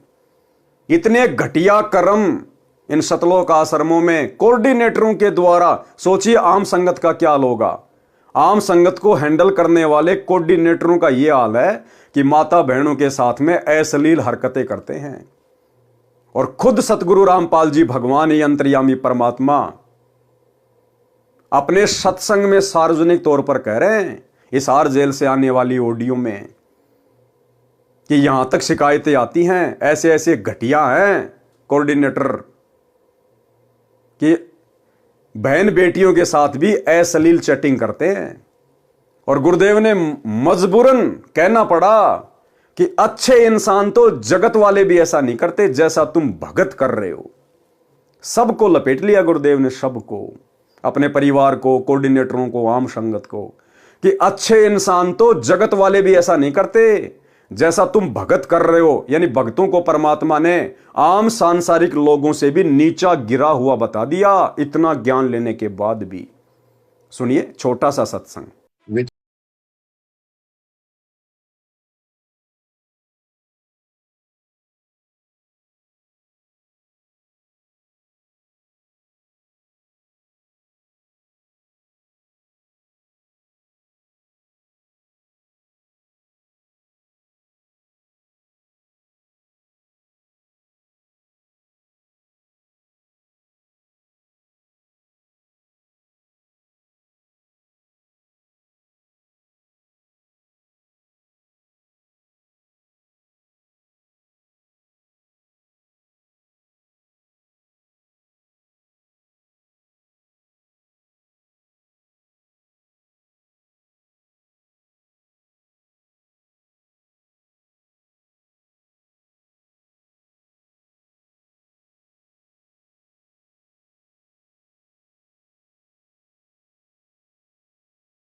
और कहां वर्तमान के हमारे भगत भाई बहन कैसी कैसी घटिया हरकतों में लिप्त हैं, जो गुरुदेव को अपने मुख कमल से बोलने पर मजबूर होना पड़ रहा है। तो क्या कहा मीरा बाई ने, तेरे री मन में माता पाप है री, तेरे री मन में माता पाप है री, संत मेरे माँ बाप हैं री, संत मेरे माँ बाप हैं री, आए वो तो कर देंगे बेड़ा पार, सत्संग में जाना मेरा ना छूटरी, हाय वो तो कर देंगे बेड़ा पार, सत्संग में जाना मेरा ना छूटरी। फिर क्या कहा, अंतिम दाव क्या लगाया मीराबाई की माता जी ने, हाय वो तो जात चमार है, हाय वो तो जाति चमार है, इसमें हमारी हार है, इसमें हमारी हार है, कि मेरा तो ठाकुरों की लड़की और जिसको तूने गुरु बनाया रविदास जी को वो चमार जाति से है, समाज में थू थू हो रही है। तो मीराबाई ने क्या कहा, तेरे री लेख माता चमार है री, तेरे री लेख माता चमार है री, मेरा सिर जन हार है री, मेरा सिर जन हार है री, आए वो तो मीरा के गुरु रविदास, सत्संग में जाना मेरा ना छूटरी, आए वो तो मीरा के गुरु रविदास, सत्संग में जाना मेरा ना छूटरी। तो मीरा ने इस प्रकार से भक्ति मार्ग पर ज्ञान को आधार बनाकर अपने गुरु पर विश्वास करके अपनी माँ को भी, जो कि काल का जाल फैलाने आई थी, उसको परास्त किया। तो ये मीरा की कथा में शिक्षा देती है भाई और बहनों, आज आप और हमने भी भक्ति मार्ग पर इतने संघर्ष की आवश्यकता है। शब्दार्थ, मीराबाई की माता ने कहा कि हे मीरा, तू सत्संग में जाना बंद कर दे, संसार के व्यक्ति हमारे विषय में गलत बातें करते हैं। मीरा ने कहा कि हे माता, मैं सत्संग में जाना बंद नहीं करूंगी, संसार भले ही ईर्ष्या की आग में जलकर मर जाए। माता ने मीरा को भय कराने के लिए बताया कि जिस रास्ते से तू रात्रि में सत्संग सुनने के लिए जाती है, उस रास्ते में सर्प तथा सिंह रहते हैं, वे तुझे मार देंगे। मीरा ने उत्तर दिया कि मेरे गुरुजी इतने समर्थ हैं, वे कृपया करेंगे तो सिंह तो गिद्दड़ की तरह व्यवहार करेंगे, गिद्दड़ की तरह, और सर्प ऐसे निष्क्रिय हो जाएंगे जैसे गंडेवे प्राणी होते हैं, जो सर्प जैसे आकार के होते हैं, परंतु 6 या 8 इंच के लंबे और आधा इंच गोलाई के मोटे होते हैं, वे डसते नहीं हैं। मीरा की माता ने फिर कहा कि सत्संग सुनने वाले स्थान पर कुछ युवा भगत पुरुष भी रहते हैं, कोई तेरे को कहीं ले जाएगा और गलत कार्य करेगा। और आज तो भाई और बहनों, पुस्तक सेवा के बहाने आज की मीराबाइयां जानबूझ के गलत कार्य करती हैं, जानबूझ के। मैं तुमसे मिलने आई पुस्तक सेवा के बहाने, अपनी रमणी की बातें खुद ही सेट कर लेते हैं, माँ बाप जाओ भाड़ में। ये है वर्तमान की मीराबाइयों की हालात। मीरा ने उत्तर दिया कि हे माता, आपके मन में दोष है, इसलिए आपके मन में ऐसे विचार आए। अब ये मत कहना कि पवन दास के मन में दोष है इसलिए बोल रहा है। मैंने तो वो भाषा बोली है जो पूज्य गुरुदेव भगवान ने हिसार जेल से ऑडियो बनाकर भेजी है, एज इट इज आपको सुनाई है मैंने। मेरे मन में कोई दोष नहीं है, मेरे लेखे तो बाढ़ में जाओ, मेरा क्या बिगाड़ लेंगे भाई। हम तो केवल आप लोगों को जागरूक कर रहे हैं, सचेत कर रहे हैं कि गुरु की गैर हाजिरी में इन आश्रमों में धक्के खाने मत जाओ, घर बैठ के भक्ति करो। ये परीक्षा चल रही है, क्या पूरी जिंदगी ऐसे धक्के खाओगे क्या? अरे जब गुरु सतलोक चला जाएगा फिर क्या करोगे, फिर भी क्या धक्के खाओगे? तो गुरु वर्तमान में हिसार जेल में बैठ के यही तो रिहर्सल देख रहा है कि सोचो यदि मैं बरवाला कांड के बाद सतलोक चला जाता किन्हीं कारणों से, तो मेरे पीछे से ये तो इसी प्रकार से डंडे के यार बन के घूमते, जैसे पशु डंडे का यार होता है, उसको भय दिखा के उसको चलाया जाता है। ऐसे आज ये कोऑर्डिनेटर डंडा दिखा दिखा के, फर्जी आदेशों का पीला पर्चा निकाल के, डरा धमका के आप लोगों से अपना उल्लू सिद्ध कर रहे हैं। हे माता, वे संत व भगत तो मेरे माता पिता के समान हैं, वे ऐसा गलत कार्य नहीं करते। मीरा की माता ने छुआछात के कारण मीरा को रोकना चाहा, कहा कि हे मीरा, तेरा गुरु रविदास तो अनुसूचित जाति का चमार है, इससे हम राजपूतों की बेइज्जती हो रही है, सत्संग में जाना बंद कर दे। मीरा ने कहा कि हे माता, आपके विचार से मेरे गुरुजी अनुसूचित जाति के चमार हैं, मेरे लिए तो मेरे परमात्मा हैं, मैं उनकी बेटी, वे मेरे पिता हैं, सत्संग में जाना बंद नहीं होगा। कुछ वर्ष के पश्चात अपने देवर के अत्याचारों से परेशान होकर घर त्याग कर वृंदावन में चली गई। यानी मीरा ने घर छोड़ा, लेकिन विशेष परिस्थितियों में जब बात हद से ज्यादा बढ़ गई, बेचारी भक्ति नहीं कर पा रही थी, तब कहीं जाकर मीरा ने घर छोड़ने का निश्चय किया। और भाइयों और बहनों, मीरा के घर छोड़ने से उस घर पर कोई दिक्कत नहीं आनी थी, लेकिन आज आप और हम भगत भाई बहनों ने संघर्ष करना है।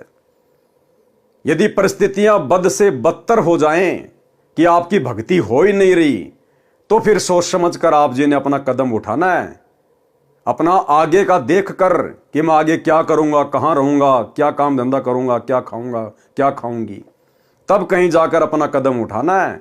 अन्यथा संघर्ष करना है। संघर्ष करेंगे तो परमात्मा साथ देगा वर्तमान में, क्योंकि मालिक को पता है कि ये आत्माएं कितनी कमजोर हो चुकी हैं, ये मीराबाई की तरह संघर्ष नहीं कर सकती। इसलिए परमात्मा हमारा साथ देगा। यदि हम थोड़ा बहुत भी संघर्ष करेंगे, तो थोड़ी बहुत गालियां खा लेंगे, 2-4 मार डुक्के खा लेंगे, तो परमात्मा हमारा साथ देगा। और यदि फिर भी परिस्थितियां बद से बदतर हैं, तो उसी स्थिति में आप और हमने घर छोड़ना चाहिए, जब हम अपना आगे का देख लें कि आगे मेरा ठिकाना क्या होगा। अगर किसी भगत भाई बहन के घर पे जाके बैठना है, तो अपना घर मत छोड़ना, फिर इससे अच्छा तो अपने घर में पड़े रहना फिर, क्योंकि भगत का भगवान के अलावा दूसरा कोई नहीं है। भगत भी आपको 2 दिन रख लेगा, 10 दिन रख लेगा, ज्यादा से ज्यादा 1 महीना निकाल देगा। हो सकता है आपको शर्म के मारे ना बोले, लेकिन उसके अंदर फिर वही बातें चलना शुरू हो जाएंगी कि मैंने तो आफत मोल ले ली, मैंने इसको नहीं बुलाना चाहिए था। तो हम किसी और की आत्मा दुखी करें, किसी और की भक्ति में भंग डालें। इससे अच्छा मीराबाई की तरह, ध्रुव की तरह, प्रहलाद की तरह, हमारे परमात्मा की तरह 2-4 थप्पड़ मुक्के खा के ही नीचे गर्दन करके घर में पड़े रह के अपनी भक्ति पे लगे रहें। भाई परमात्मा का वचन टूटता नहीं है। परमात्मा कहते हैं राम नाम रटते रहो जब तक घट में प्राण, और कभी तो दीनदयाल के भिनक पड़ेगी कान। अरे कभी तो परमात्मा आपके संघर्ष को देखते हुए आपकी सुनेगा। तो हमने संघर्ष करना है, हमने छोटी छोटी बातों पे घर छोड़कर नहीं जाना है। कुछ वर्ष के पश्चात अपने देवर के अत्याचारों से परेशान होकर घर त्याग कर वृंदावन में चली गई। वहां कबीर परमात्मा जी एक साधु के वेश में गए, ज्ञान चर्चा हुई। तब मीरा को ज्ञान हुआ कि अभी आगे की पढ़ाई शेष है। यानी केवल प्रथम मंत्र का जाप संत रविदास जी ने दे रखा था। परमात्मा कबीर जी ने सतनाम की दीक्षा दी। मीरा जी को वही रूप दिखाया जिस रूप में संत रविदास जी के साथ सत्संग में मिले थे। मीरा जी का फिर मानव जन्म अब वर्तमान के भक्ति युग में होगा। देखो क्या कह रहे हैं परमात्मा। अब ये सारे रहस्य धीरे धीरे खुलने लग जाएंगे। ये चीजें तो आप और हमारे सामने आ जा रही हैं। और ये दास पिछले 8 वर्षों से साथ संगति के वीडियो के माध्यम से आप भाई बहनों को कहता आया है कि सतयुग से लेकर वर्तमान समय तक एक भी आत्मा पूर्ण मोक्ष प्राप्त नहीं कर पाई। कोई भी सतलोक नहीं जा पाया। हाँ, जो पहले के, जो कलयुग के बिचली पीढ़ी वाले समय निकल चुके हैं अनंत बार, उनमें असंख्य आत्माएं पार हो चुकी हैं। लेकिन वर्तमान जो ये चौकड़ी चल रही है चतुर्युग की, सतयुग, त्रेता, द्वापर और वर्तमान समय, और इन वर्षों में, लाखों वर्षों में परमेश्वर ने जितनी भी आत्माओं को प्रकट होकर अपनी शरण में लिया है, जिन बड़े बड़े महापुरुषों का, भक्तों का हम नाम सुनते हैं, 64 लाख भगत परमात्मा के 650 साल पहले हुए थे, अभी तक उनमें से एक भी आत्मा पार नहीं हो पाई, एक भी आत्मा। क्योंकि पार होने का समय तो ये है वर्तमान का। तो अब देखो गुरुदेव भगवान सात संगति की प्रत्येक बातों का समर्थन करते जा रहे हैं, प्रत्येक बातों का। मीराबाई का भी पूर्ण मोक्ष नहीं हुआ अभी तक। क्या कह रहे हैं गुरुदेव? मीरा जी का फिर मानव जन्म अब वर्तमान के भक्ति युग में होगा, इस कलयुग की बिचली पीढ़ी में होगा। भाई और बहनों, कुछ दिन पहले सात संगति में एक बहन आई थी हरियाणा से, जो अपने आप को मीराबाई कहा करती थी। तो भाई और बहनों, वो नकली मीराबाई है, वो वास्तव में मीराबाई नहीं है। उसने अपने विषय में झूठ फैलाया था कि मैं मीरा की आत्मा हूं, मीरा की आत्मा हूं। गुरुदेव क्या कह रहे हैं? उसका जन्म अब होगा, अभी हुआ नहीं है, यानी अब हो चुका होगा वर्तमान में। क्योंकि गुरुदेव ने मुक्ति बोध को लिखा कब? अपने जेल जाने के बाद, यानी 2014 के बाद गुरुदेव ने मुक्ति बोध को लिखा है। तो गुरुदेव कह रहे मीरा का मानव जन्म अब भक्ति युग में होगा। अब वर्तमान में हो सकता है हो चुका होगा ये पुस्तक लिखने के बाद। अगर हो चुका होगा तो मीरा तो मुश्किल से 7 या 8 वर्ष की होगी, और जबकि वो तो 60 साल की थी। और उसके बाद थोड़े समय के लिए वो सात संगति में आई, अपने आप को मीरा उसने घोषित किया, और कुछ समय बाद सात संगति से भी भाग गई और पंजाब के अमृतसर में जाकर गुरुद्वारे में बैठ गई। उसने अमृत छक लिया, यानी संत रामपाल जी के चरणामृत से उसका पेटा नहीं भरा, और पंजाब के अमृतसर में जाके गुरुद्वारे में जाकर सरदार नहीं बन गई। वो कटार वगैरह धारण कर ली, सर पे पगड़ी वगैरह धारण कर ली, और वहां पे अमृत छक लिया उसने। तो वो मीरा की आत्मा नहीं है। मीरा की आत्मा के विषय में परमात्मा क्या कह रहे हैं? मीरा जी का फिर मानव जन्म अब वर्तमान के भक्ति युग में होगा। अगर हो चुका होता तो परमात्मा कह देते कि मीरा आ चुकी है। लेकिन क्या कह रहे हैं गुरुदेव? मीरा जी का फिर मानव जन्म अब वर्तमान के भक्ति युग में होगा। तीनों नाम की दीक्षा मिलेगी, मोक्ष उसकी मर्यादा पर निर्भर करेगा। यानी गारंटी नहीं है कि अगर मीरा जी का वर्तमान में मानव जन्म हो गया, उसको शरण मिल गई, सार नाम मिल गया तो पार हो जाएगी। क्या कह रहे हैं गुरुदेव? मोक्ष उसकी मर्यादा पर निर्भर करेगा। इसलिए चाहे वर्तमान में नानक जी परमात्मा की शरण में आओ, चाहे मीराबाई आओ, चाहे धन्ना जी आओ, चाहे कोई कितने बड़ा महापुरुष या भगत जिनके नाम हैं पंडित रामानंद जी, धर्मदास जी, सर्वानंद जी, नीरू नीमा, ये जितनी भी आत्माएं सब वर्तमान में आएंगी गुरुदेव की शरण में। तो गुरुदेव कह रहे शरण में आने से बात नहीं बनेगी भैया, मर्यादा फर्स्ट है। अगर मर्यादा में रहेंगे तो मोक्ष प्राप्त करेंगे, चाहे मीरा हो चाहे धर्मदास हो। तो इस भक्ति मार्ग में मर्यादाओं की कितनी बड़ी भूमिका है। और काल मर्यादा ही तुड़वाता है सबसे पहले, क्योंकि परमात्मा से दूर करने का सबसे अच्छा तरीका है भगत की मर्यादा तुड़वा दो। और बरवाला कांड के बाद गुरुदेव भगवान जो हमारी परीक्षा ले रहे हैं, आप सबको पता है सतलोक आश्रम मैनेजमेंट हरियाणा ने, गुरुदेव के परिवार ने, इन कोऑर्डिनेटरों ने एक भी भगत की मर्यादा सुरक्षित नहीं छोड़ी, एक भी भगत की। सारे भक्ति विरुद्ध उल्टे काम और गुरु जी का ही नाम ले लेके संगत से करवा डाले।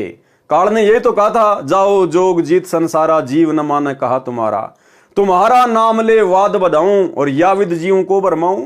कि तेरा ही नाम ले लेके कि गुरु जी का आदेश, गुरु जी का आदेश, पीड़ा पर्चा आ गया, गुरु जी का आदेश, और सबकी मर्यादा तोड़वा दूंगा।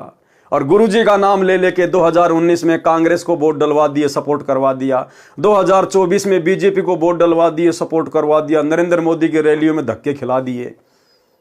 गांव धनाना में 1 करोड़ रुपए की लागत से भक्तों के दान से बैडमिंटन का स्टेडियम बना दिया, गुरु जी की मर्यादा तोड़वा दी।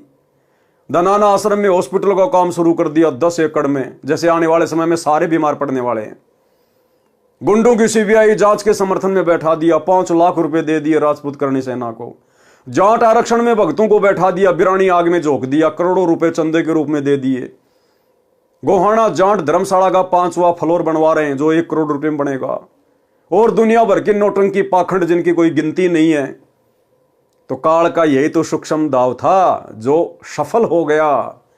और जो गुरुदेव के हीरे मोती लाल थे, जिनके लिए परमात्मा चारों युगों से भटक रहे हैं, जो विशेष आत्माएं हैं गुरुदेव की, परमात्मा ने उन आत्माओं को बरवाला कांड के बाद सात संगतियां शुरू करवा के उनकी भक्ति मर्यादा सुरक्षित रखवाने के लिए पहले सात संगति से जोड़ दिया।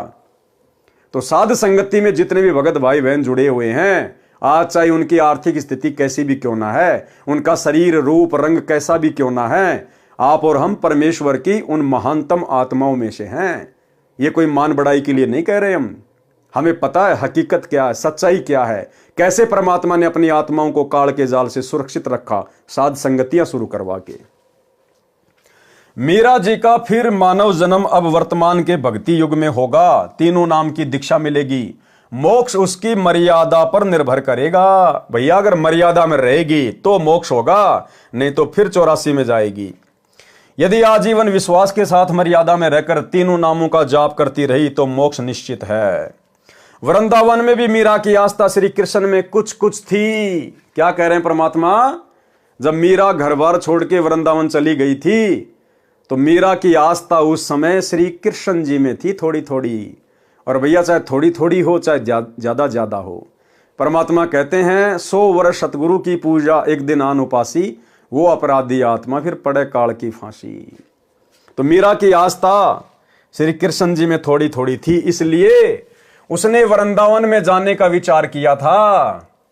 जब मीराबाई राणा के अत्याचारों से तंग आकर घर त्याग गई थी तो उस क्षेत्र में अकाल मृत्यु, महामारी, अकाल दुर्भिक्ष की मार शुरू हो गई थी। यानी राणा ने एक भगत को सताया, एक भगत को परेशान किया, एक संतनी को दुखी किया। और एक भगत के दुखी करने मात्र से परमात्मा कितना नाराज होता है, कितना रुष्ट होता है। परमात्मा कहते हैं कबीर मेरे साधु को यानी मेरे भगत को दुख ना दीजियो कोई, और संत दुखी तो मैं दुखी, मेरा आपा भी दुखी होए। हिरणाकुश उदर उदारिया हम ही मार्या कंस, और जो सतावेगा मेरे भगत को उसका खो दूंगा वंश। तो एक भगत के दुखी होने से परमात्मा कितना दुखी होता है। और राणा की नगरी में उसके बाद महामारी फैल गई, अकाल पड़ गया, दुर्भिक्ष पड़ गया, हाहाकार मच गया। और वर्तमान में भाई और बहनों, इसीलिए दास बार बार आप भाई बहनों को सचेत करता है। अभी अगर कुछ ऐसा नहीं हो रहा है तो इसका मतलब यह नहीं कि होगा नहीं। अरे वहां तो खाली एक भगत को, मीरा को दुखी किया गया, जिस कारण से राणा की नगरी में हाहाकार मच गया, महामारी और अकाल। और यहां वर्तमान में हरियाणा में उस पूर्ण ब्रह्म परमात्मा अल्लाहों के अल्लाह सर्वेश्वर महेश्वर को, सतगुरु रामपाल जी भगवान को, इस कबीर परमात्मा को दुखी किया गया है। और 2014 बरवाला कांड के बाद से वे कहां बैठे हुए हैं। सोचिए आने वाले विनाशकारी समय में, युग परिवर्तन के दौर में हरियाणा के ऊपर क्या बीतेगी, हरियाणा के ऊपर क्या बीतेगी। और विशेषकर जहां परमात्मा निवास करते थे जिला हिसार में, वहां क्या बीतेगी। इसलिए भाइयों और बहनों, परमात्मा कहते दिल्ली मंडल पाप की भूमा। ये जो दिल्ली मंडल के अंतर्गत यानी दिल्ली के अधीन जो क्षेत्र है, इसमें ये हरियाणा पड़ता है। तो सोचिए भाइयों और बहनों, जब एक मीरा को, एक भगत को दुखी करने के कारण उस राजा की नगरी में ऐसी हाहाकार मच सकती है, तो वर्तमान में तो सम्राट को दुखी किया गया है, सम्राट को परेशान किया गया है, ना पहचान कर, जानबूझकर बकवाद करके, उनके विचार ना सुनकर, उनके सत्संग ना सुनकर, काल प्रेरणा से। तो सोचिए आने वाले समय में इस सरकार का क्या होगा, उस प्रदेश के वासियों का क्या होगा, किस किस प्रकार की आपदाएं आएंगी, आपत्तियां आएंगी। और फिर समाधान क्या होगा, समाधान वही होगा जो राणा को फिर पंडितों ने बताया, ज्योतिषियों ने बताया। क्या, जब मीराबाई राणा के अत्याचारों से तंग आकर घर त्याग कर गई, तो उस क्षेत्र में अकाल मृत्यु, महामारी, अकाल दुर्भिक्ष की मार शुरू हो गई। ज्योतिषियों ने बताया कि आपके नगर से संत रुष्ट होकर चला गया है, जिस कारण से यह उपद्रव हो रहा है। समाधान बताया कि यदि वह संत जीवित मिल जाए और वापस मनाकर, क्या, वापस मनाकर प्रसन्न करके लाया जाए, वो संत अपने आप आए, उससे बात नहीं बनेगी। उस संत को मनाकर, प्रसन्न करके, मनाना क्या होता है, प्रसन्न करना क्या होता है, पैर पकड़ पकड़ के, चरणामृत बना के, धो धो के पीकर, रो रो कर, अपने आंसुओं से उनके चरण कमल धोकर, उनको मनाकर, उनको प्रसन्न करके वापस लाया जाए, तो तुम्हारी नगरी के हालात ठीक होंगे। तो आने वाले समय में भाइयों और बहनों, जो भी हरियाणा का राजा होगा, मुख्यमंत्री होगा, जो भी भारत का राजा होगा, जो प्रधानमंत्री होगा, राष्ट्रपति होगा, हिसार जेल में जाकर उस युग परिवर्तन के समय में, हाहाकार के समय में, हिसार जेल में जाकर सतगुरु रामपाल जी के पैर पकड़कर, चरण धोकर, नाक रगड़कर, घुटने टेक कर माफी मांगने से ये हालात देश और दुनिया के सुधरेंगे। तब जाकर लोगों की सांस में सांस आएगी। ये होगा, अवश्य होगा। ये परमात्मा धरती पे है। इन हालातों में कोई सतगुरु रामपाल जी को परमात्मा मानने वाला नहीं है। दुनिया ऐश कर रही है, मौज कर रही है, दुनिया को कोई कमी नहीं है। भगवान जेल में बैठा है, भगत उनके दुखी हो रहे हैं, आधे भगत बकवाद कर रहे हैं। तो यदि इसी प्रकार से सब कुछ चलता रहा, तो ना तो इस धरती पर कलयुग में सतयुग आएगा, और ना सतगुरु रामपाल जी भगवान हिसार जेल से बाहर आने। भाई ये तो भगवान है, और भगवान ने तो अपने आप को भगवान मनवाना है। गुरुदेव ने बताया कि जीव की आदत है हार नहीं मानता, और भगवान की आदत है हार मनवा के रहता है। तो आने वाले समय में क्या बीतेगी, ये आप और हम सबकी आंखों के सामने होगा। वर्तमान में भले जो लोग गुरुदेव के सत्संगों से अपरिचित हैं, उनकी महिमा से अपरिचित हैं, वो भले इन बातों को मजाक में लें, लेकिन हकीकत यही है। जिस कल की भगवान को आजकल दुनिया यूट्यूब पे ढूंढ रही है, वो कल की भगवान हिसार जेल में बैठे हुए सतगुरु रामपाल जी परमात्मा हैं। कल्कि के दो मतलब हैं, एक होता है विष्णु का अवतार, वो तो लाखों साल बाद में आएगा, उसका तो वर्तमान में कोई लेन देन ही नहीं है। दूसरा कल्कि होता है कलयुग का भगवान, काल पर विजय प्राप्त करने वाला भगवान कल्कि। तो ये है वो कल्कि भगवान, रियल कल्कि, जो इस कलयुग में सतयुग लाएगा, युग परिवर्तन के दौर में जो देश और दुनिया बचाएगा। ये है वो कल्कि भगवान। और इस कल्कि भगवान को 2028 के आसपास, उससे पहले या उससे बाद में, मतलब जब भयंकर परिस्थितियां बदल जाएंगी, बिगड़ जाएंगी, बड़े बड़े देश भी हाथ खड़ा कर लेंगे, जो आज अपने आप को डेवलपमेंट कंट्री कह रहे हैं, हम तो विकसित देश हैं। जब उनके भी हाथ खड़े हो जाएंगे, भारत के तो बिसात ही क्या फिर। और उस समय फिर पता चलेगा कि इन परिस्थितियों में कौन सहायता कर सकता है, कौन काबू पा सकता है। इस प्रकृति के ऊपर किसका डंडा है, तब पता चलेगा कि हिसार जेल में बैठी हुई परम शक्ति है। तो उस समय इन राजनेताओं को मजबूरन घुटने टेकने पड़ेंगे, वहां मनाना पड़ेगा, प्रसन्न करना पड़ेगा। तो भाई और बहनों, आप और हमें तो दृढ़ विश्वास है, और नहीं है तो हो जाना चाहिए। हमने इस भक्ति मार्ग पर जरा भी गफलत नहीं करनी है।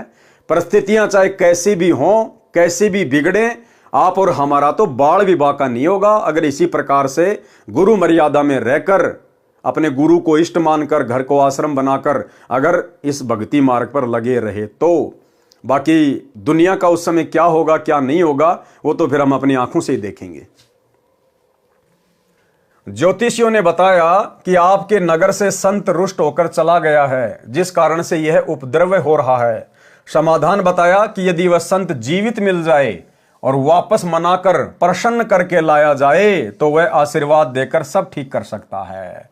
वह आशीर्वाद देकर सब ठीक कर सकता है। और उस समय भी भाई और बहनों, मीरा ने कुछ भी ठीक नहीं करना था। मीरा तो भगत थी, आशीर्वाद देने का तो कोई सवाल ही पैदा नहीं था। उस समय भी परमात्मा ने ही ठीक करना था, इसी कबीर परमेश्वर ने ठीक करना था। अगर मीरा वापस भी आ जाती तो। राणा ने अपने सभापतियों से प्रश्न किया कि ऐसा कौन संत था जो रुष्ट होकर चला गया, क्योंकि मीरा का देवर मीरा को कोई भगत थोड़ी मानता था। तो उसने कहा कि ऐसा कौन संत था जो रुष्ट होकर चला गया। राणा का चाचा यानी मीरा का पितसरा यानी चाचा ससुर भवन सिंह राणा का महामंत्री था, और इस भवन सिंह ने परमात्मा कबीर जी से नाम उपदेश भी ले लिया था तथा परमात्मा का भगत था। मीराबाई के साथ भौम ने भी संत रविदास जी से नाम लिया था। भौम को यानी भवन को एक नौकर राजा ने दे रखा था, उस नौकर ने भी उस समय संत रविदास जी से नाम लिया था। वे पहले मीरा के साथ बैठकर परमात्मा की चर्चा घंटों किया करते थे। भवन मीरा को बेटी की तरह तथा साध्वी की तरह सम्मान देता था, परंतु अत्याचारी भतीजे राजा से डरता था। मीरा को सांत्वना देता था कि भक्तों का भगवान रक्षक है। मीरा के चले जाने के पश्चात भवन तथा नौकर बहुत रोते थे, याद करते थे। भौम ने राजा को बताया कि मीरा संत थी। उस राणा को मीरा के चाचा ससुर भवन ने बताया कि मीरा संत थी, वह चली गई, इस कारण से यह सब अनिष्ट हो रहा है। राणा ने कहा कि उसे कौन ला सकता है। अब देखो, फिर भी अहंकार, फिर भी घमंड, फिर भी अहंकार, फिर भी घमंड। वो राणा खुद जाने को तैयार नहीं हुआ। अगर वो सैनिक या कोई और राणा के आदेश से मीरा को ले भी आते तो भी परमात्मा दया नहीं बख्शता, क्योंकि मैन अत्याचारी कौन था जिसके अत्याचार से दुखी होकर मीरा वृंदावन गई थी, उसको जाना पड़ेगा, उस राजा को, उस राणा को जाना पड़ेगा। लेकिन वो शेर तो आदेश दे रहा कि कौन ला सकता है मीरा को, यानी अभी उसको आवश्यकता नहीं थी, अभी वो दुखी नहीं था, जनता दुखी हो रही थी।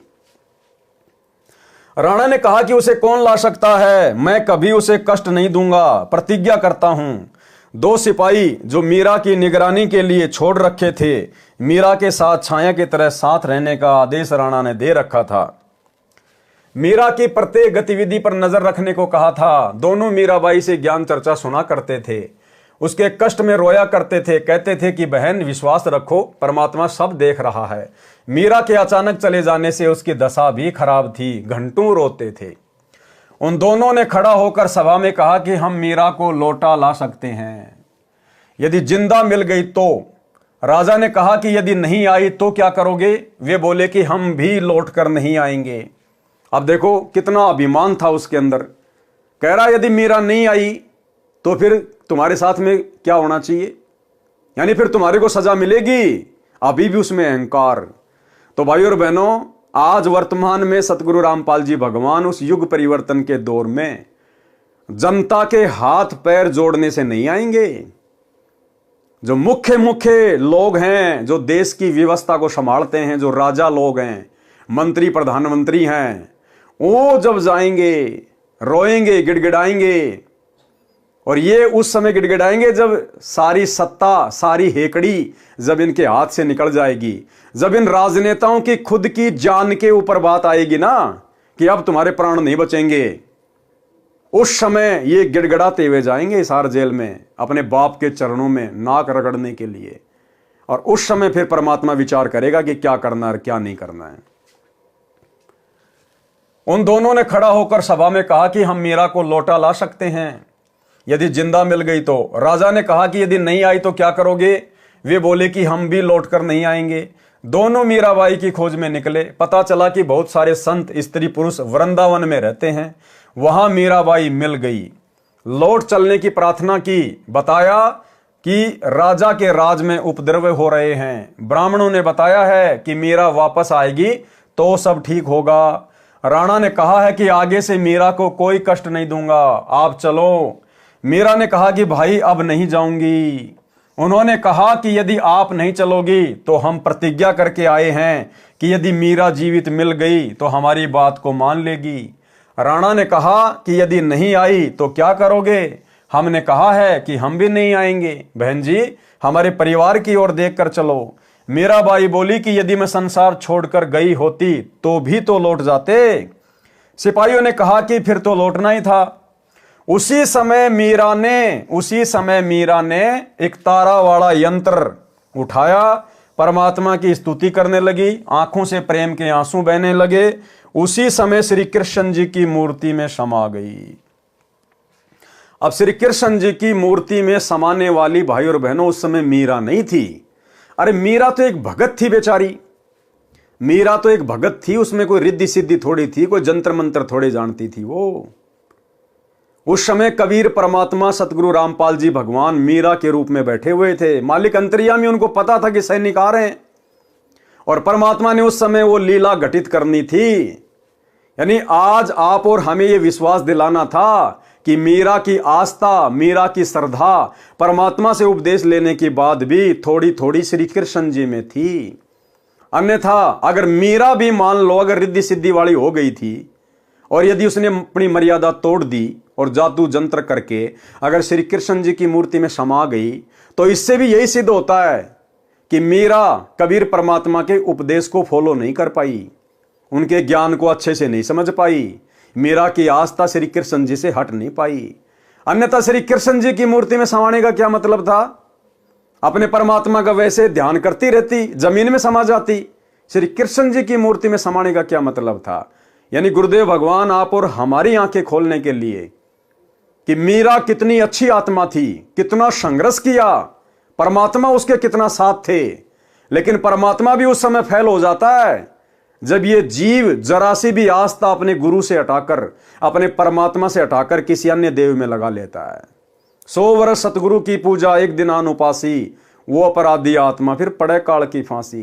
तो आप और हमारे लिए शिक्षा है, एक उदाहरण पेश किया गुरुदेव ने मीरा का रूप बना के और उस मूर्ति में समाकर, क्योंकि मीरा की श्री कृष्ण में आस्था समझो मूर्ति में समा गई, बात एक ही है।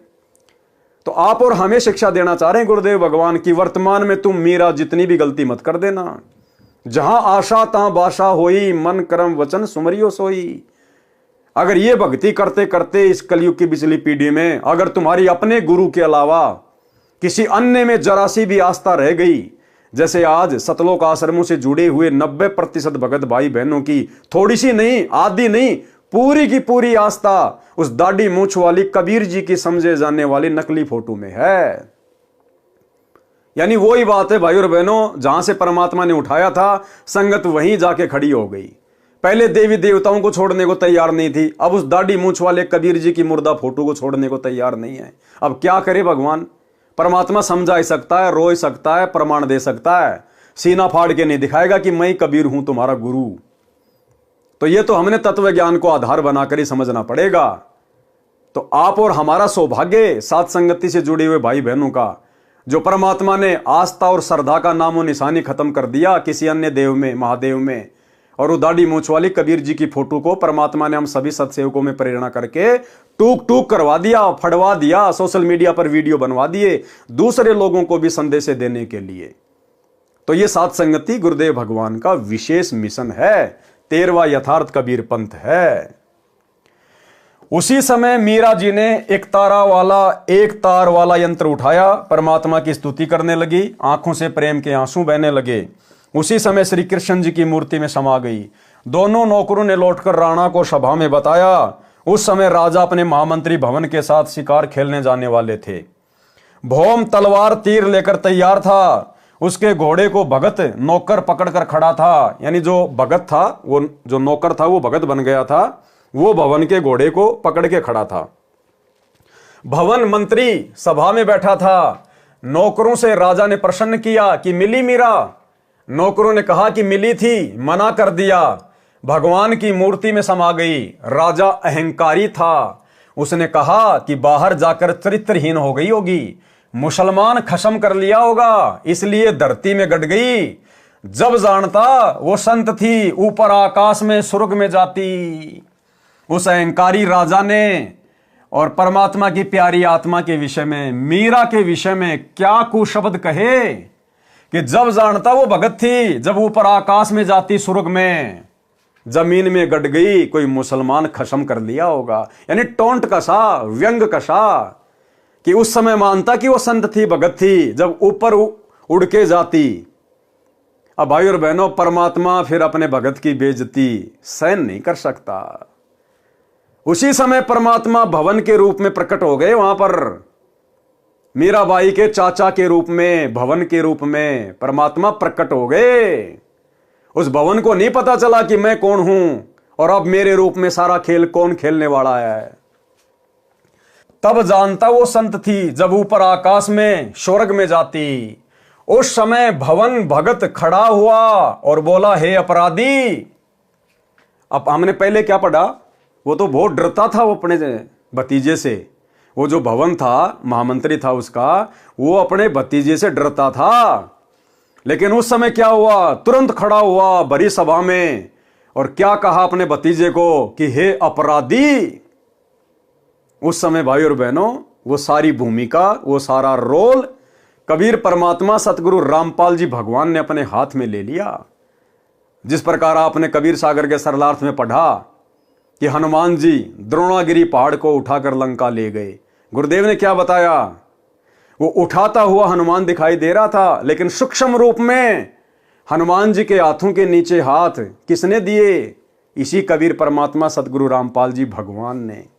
तो इसी प्रकार वो बोलता हुआ तो भवन दिखाई दे रहा था, लेकिन उस समय वो रोल कबीर परमात्मा सतगुरु रामपाल जी ने अपने हाथ में ले लिया।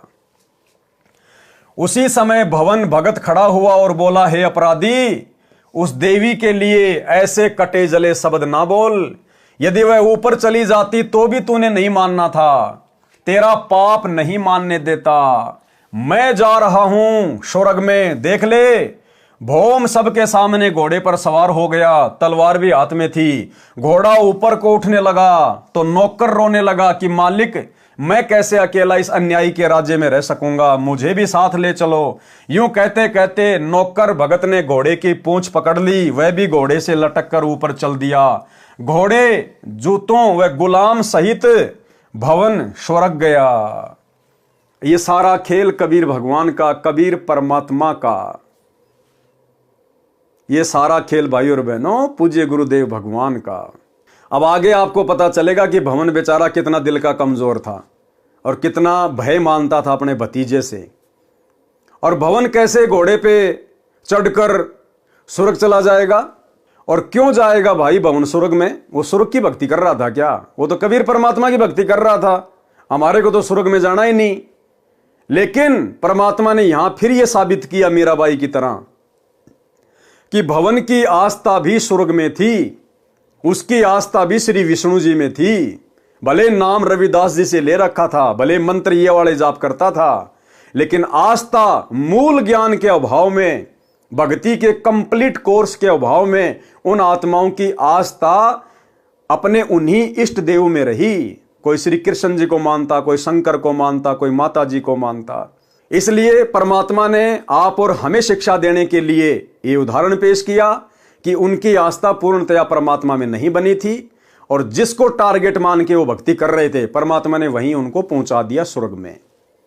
और उस अहंकारी राजा के सामने इस प्रकार की लीला दिखा के परमात्मा ने उसको भी भरी सभा में नीचा दिखाना था कि हो सकता है इस अन्यायी का थोड़ा बहुत अहंकार टूट जाए। यूं कहते कहते नौकर भगत ने घोड़े की पूंछ पकड़ ली, वह भी घोड़े से लटक कर ऊपर चल दिया। घोड़े जूतों व गुलाम सहित भवन स्वर्ग में गया। विशेष एक नित्यानंद जी महाराज गांव माजरा जिला रोहतक में जटेला तालाब पर साधना किया करते थे। जटेला तालाब 4 गांव की सीमा पर माजरा की सीमा में है। गांव है माजरा, बिगावा, बास, अचीना आदि आदि। ये दादरी जिले के हैं। उनके विषय में कहा जाता है कि वे सशरीर ऊपर गए हैं। वे श्री विष्णु जी के पुजारी थे। उनको ऊपर जाते किसी ने आंखों तो नहीं देखा, परंतु पूर्ण विश्वास यही है। संत गरीबदास जी स्पष्ट करना चाहते हैं कि श्री रामचंद्र के साथ सब अयोध्यावासी स्वर्ग गए थे। राजा हरिश्चंद्र के साथ काशीवासी सब स्वर्ग गए थे, परंतु जन्म मरण न तो श्री रामचंद्र जी का समाप्त हुआ, वे श्री कृष्ण रूप में जन्मे फिर मरे, न राजा हरिश्चंद्र का जन्म मरण समाप्त हुआ, वे 10वें अवतार के रूप में आगे जन्म लेंगे। करोड़ों व्यक्तियों को मारकर कोरे पाप इकट्ठे करेंगे, नरक में गिरेंगे। नित्यानंद जी तथा भौम जैसों की गिनती क्या की जाए। केवल कबीर परमात्मा की सत्य साधना 3 बार दीक्षा वाली अधिकारी से लेकर करने से जन्म मरण सदा के लिए समाप्त हो जाता है। वर्तमान में मेरे यानी संत रामपाल के अतिरिक्त विश्व में किसी को 3 बार की दीक्षा देने का अधिकार नहीं है। ये वीडियो के माध्यम से मेरा इलेक्ट्रॉनिक शरीर हजारों वर्ष कलयुग में दीक्षा देगा। अरब खरब मानव स्त्री पुरुष जो दीक्षा लेकर मर्यादा में रहकर आजीवन भक्ति करेंगे तो मोक्ष में कोई शंका नहीं है। भवन मंत्री भगत की रक्षा परमात्मा ने की। यानी ये जो घटना है, जब भवन घोड़े सहित स्वर्ग में गया था, उससे पहले की घटना है कि क्या घटना घटी थी जो परमात्मा ने उसकी रक्षा की। और इस घटना से आपको समझ में आएगा कि घोड़े के ऊपर उस समय भवन के रूप में स्वर्ग जाने वाला कौन था। भवन मंत्री भगत की रक्षा परमात्मा ने की। भगत भवन महामंत्री था, राजा का चाचा था तथा बहुत वफादार था। राणा अपना चाचा होने के नाते तथा निष्कपट से सेवा करने के कारण भवन पर बहुत विश्वास करता था। भवन को परमात्मा पर पूर्ण विश्वास था। एक अन्य मंत्री चाहता था कि मैं महामंत्री बनूं तो सब कमांड मेरे हाथ में आ जाए। अब महामंत्री भवन के अधीन रहना पड़ता है, वह जो कहता है वही करना पड़ता है, मेरी नहीं चलती। राजा के सामने महामंत्री भवन की निंदा करता रहता था, परंतु राजा को विश्वास नहीं हो रहा था कि मेरे चाचा मेरे विरुद्ध चल सकता है या मेरे राज्य को हड़पना चाहता है। परंतु दुष्ट मंत्री को चैन नहीं था। राजा महामंत्री भवन को शिकार करने के समय या किसी अन्य शहर में जाना होता था तो सदा साथ रखता था। शिकार करने जाते थे, भवन जीव नहीं मारना चाहता था, परंतु राजा को नाराज भी नहीं करना चाहता था, इसलिए काठ की यानी लकड़ी की तलवार बनाकर लोहे की म्यान में डाल रखी थी। बाहर से तो तलवार तेज धार वाली लगती थी, अंदर लकड़ी का टुकड़ा था। भवन शिकार के समय राजा से दूसरी ओर घोड़ा दौड़ा ले जाते थे, कोई जीव हिंसा नहीं करते थे। भवन का परमात्मा पर अटूट विश्वास था। जो भी कार्य गलत होता तभी कहते कि परमात्मा जो करता है अच्छा करता है। अच्छा हुआ, अच्छा हुआ।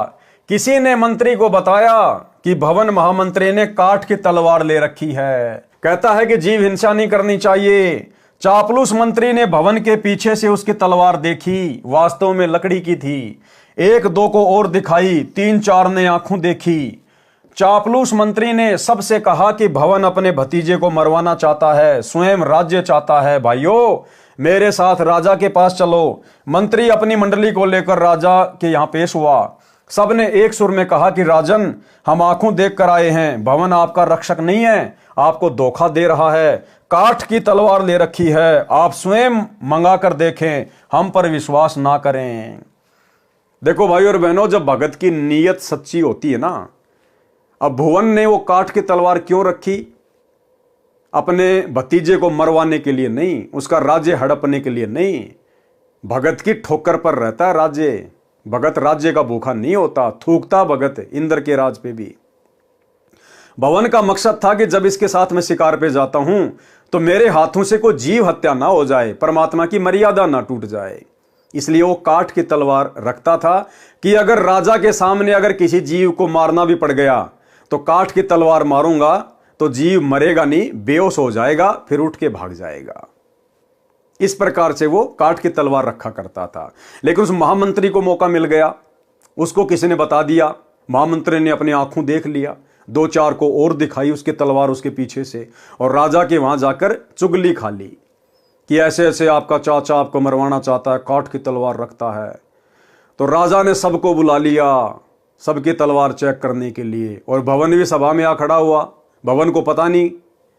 और जब राजा ने कहा कि सब अपनी अपनी तलवार चेक करवाओ, किसकी तलवार में कितनी धार है।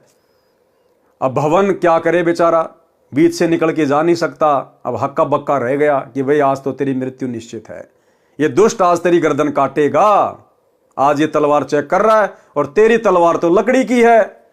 तो भाई और बहनों, जब परमात्मा देख लेता कि भगत की नीयत सही है, तो परमात्मा फिर अपने भगत को मरने नहीं देता, उसकी बेइज्जती नहीं होने देता। सो छल छिद्र मैं करूं अपने जन के काज।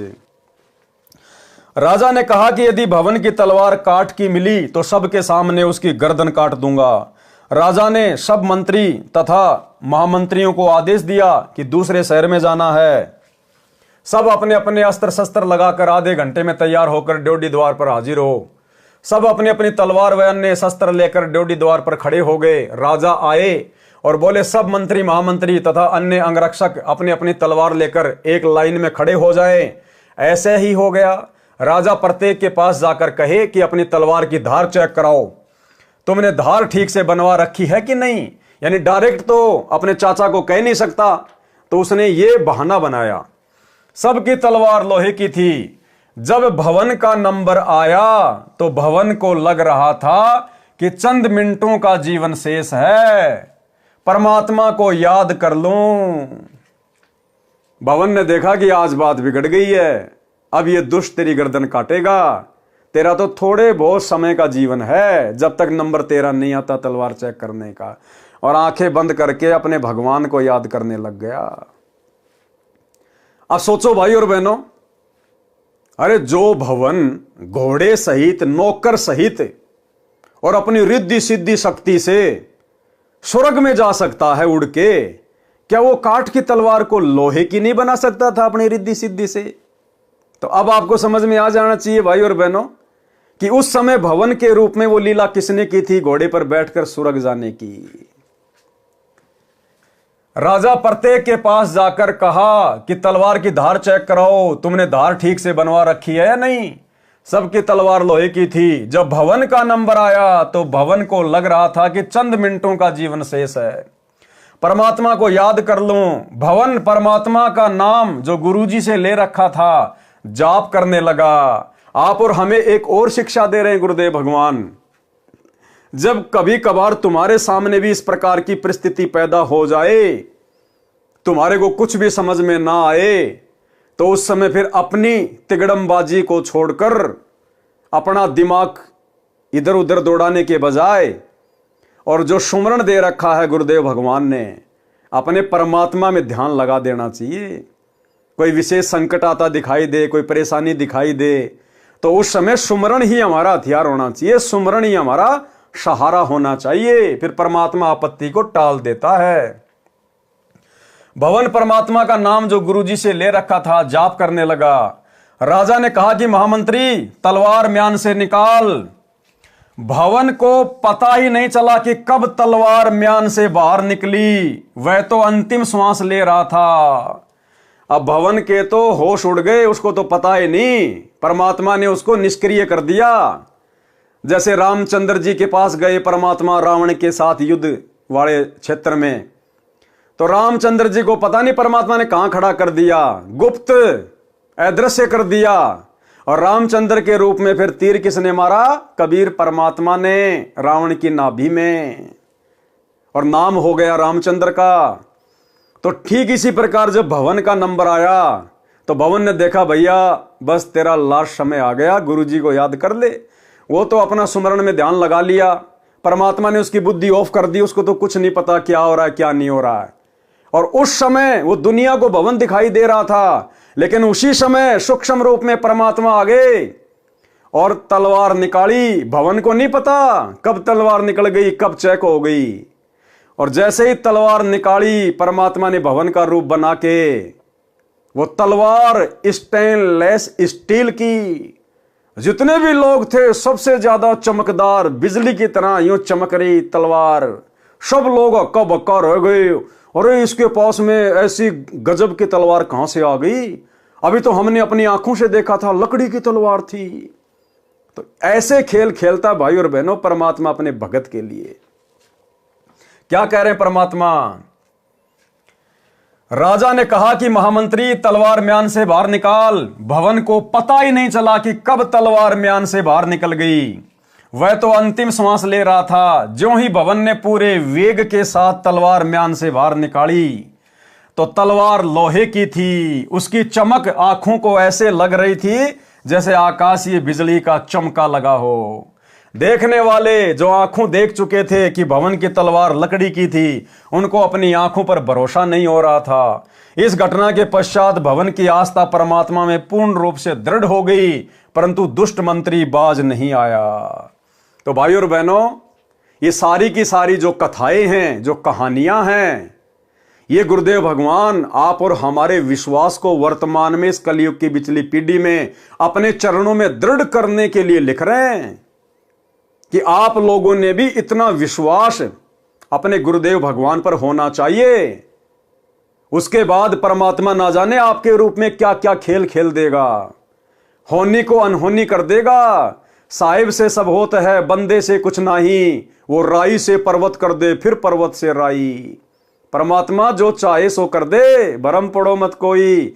और सेव दड़ पर शीश चढ़ाया, पाछे करी रसोई। मोला जल से थल करे, थल से जल कर देत, और साहिब तेरी साई भी शाम कहूं के श्वेत। तो यह आप और हमारे लिए शिक्षा है कि अपने गुरु पर अगर विश्वास करो तो इतना करो जैसे भवन ने किया।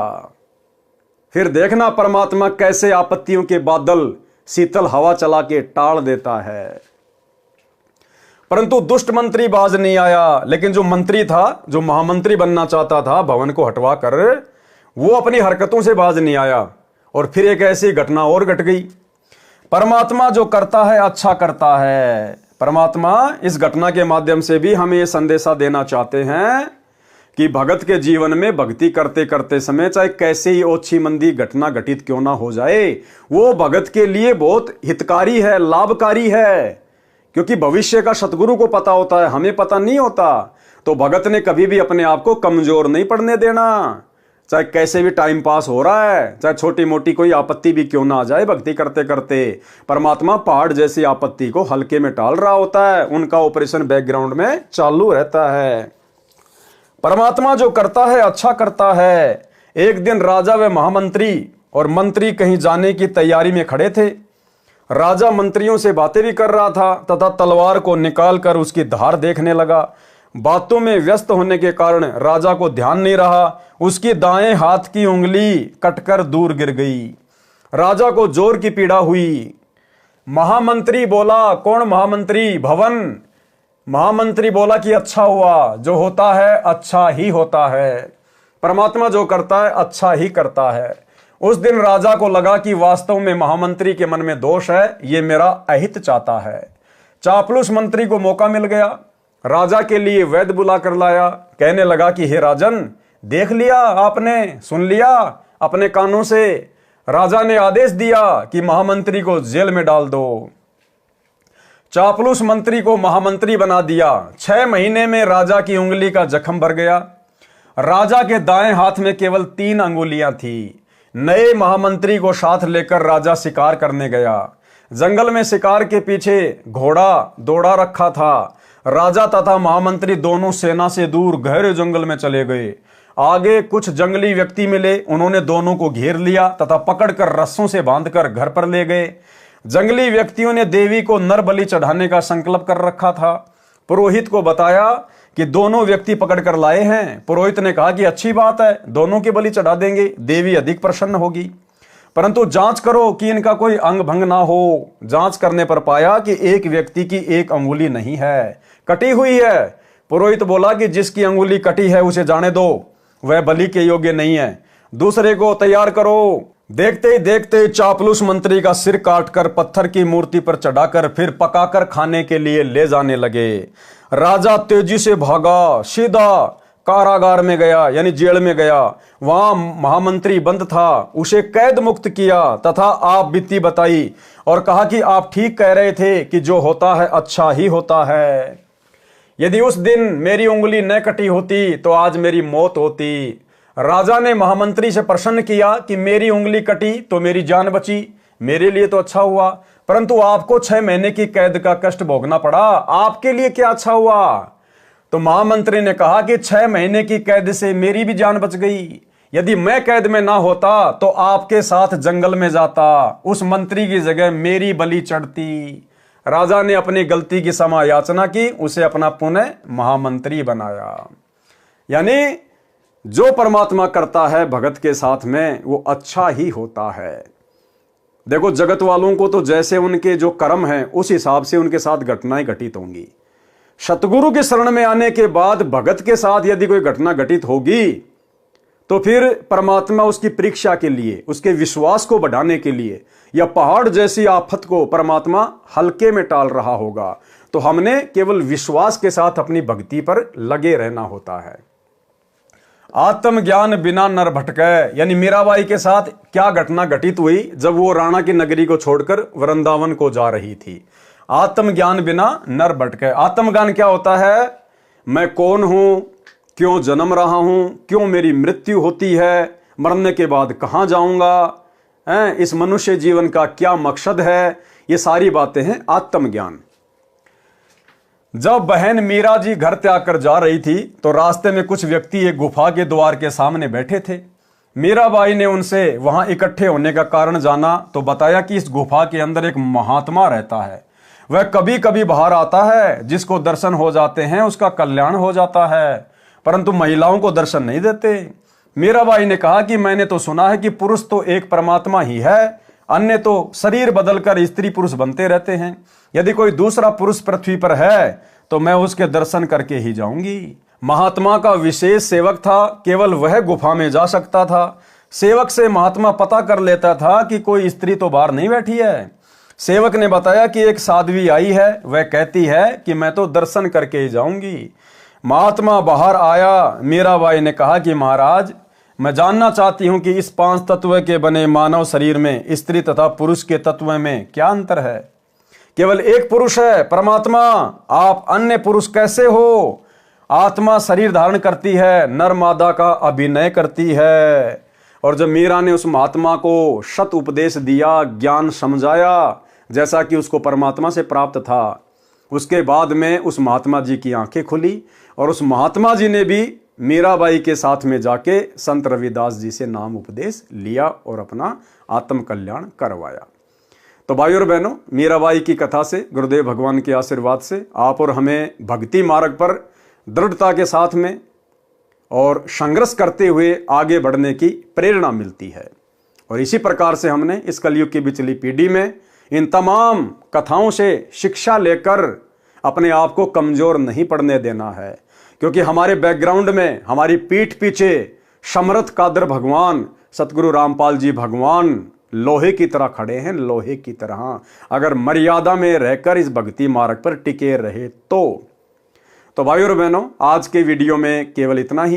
कल रात्रि 8 बजे सभी भाई बहन फिर से लाइव जुड़िए एक नए वीडियो के साथ में। तब तक गुरुदेव भगवान आप और हम सभी को आज्ञा दे, इजाजत दे, आशीर्वाद दे। बंदी छोड़ सतगुरु रामपाल जी भगवान की जय हो।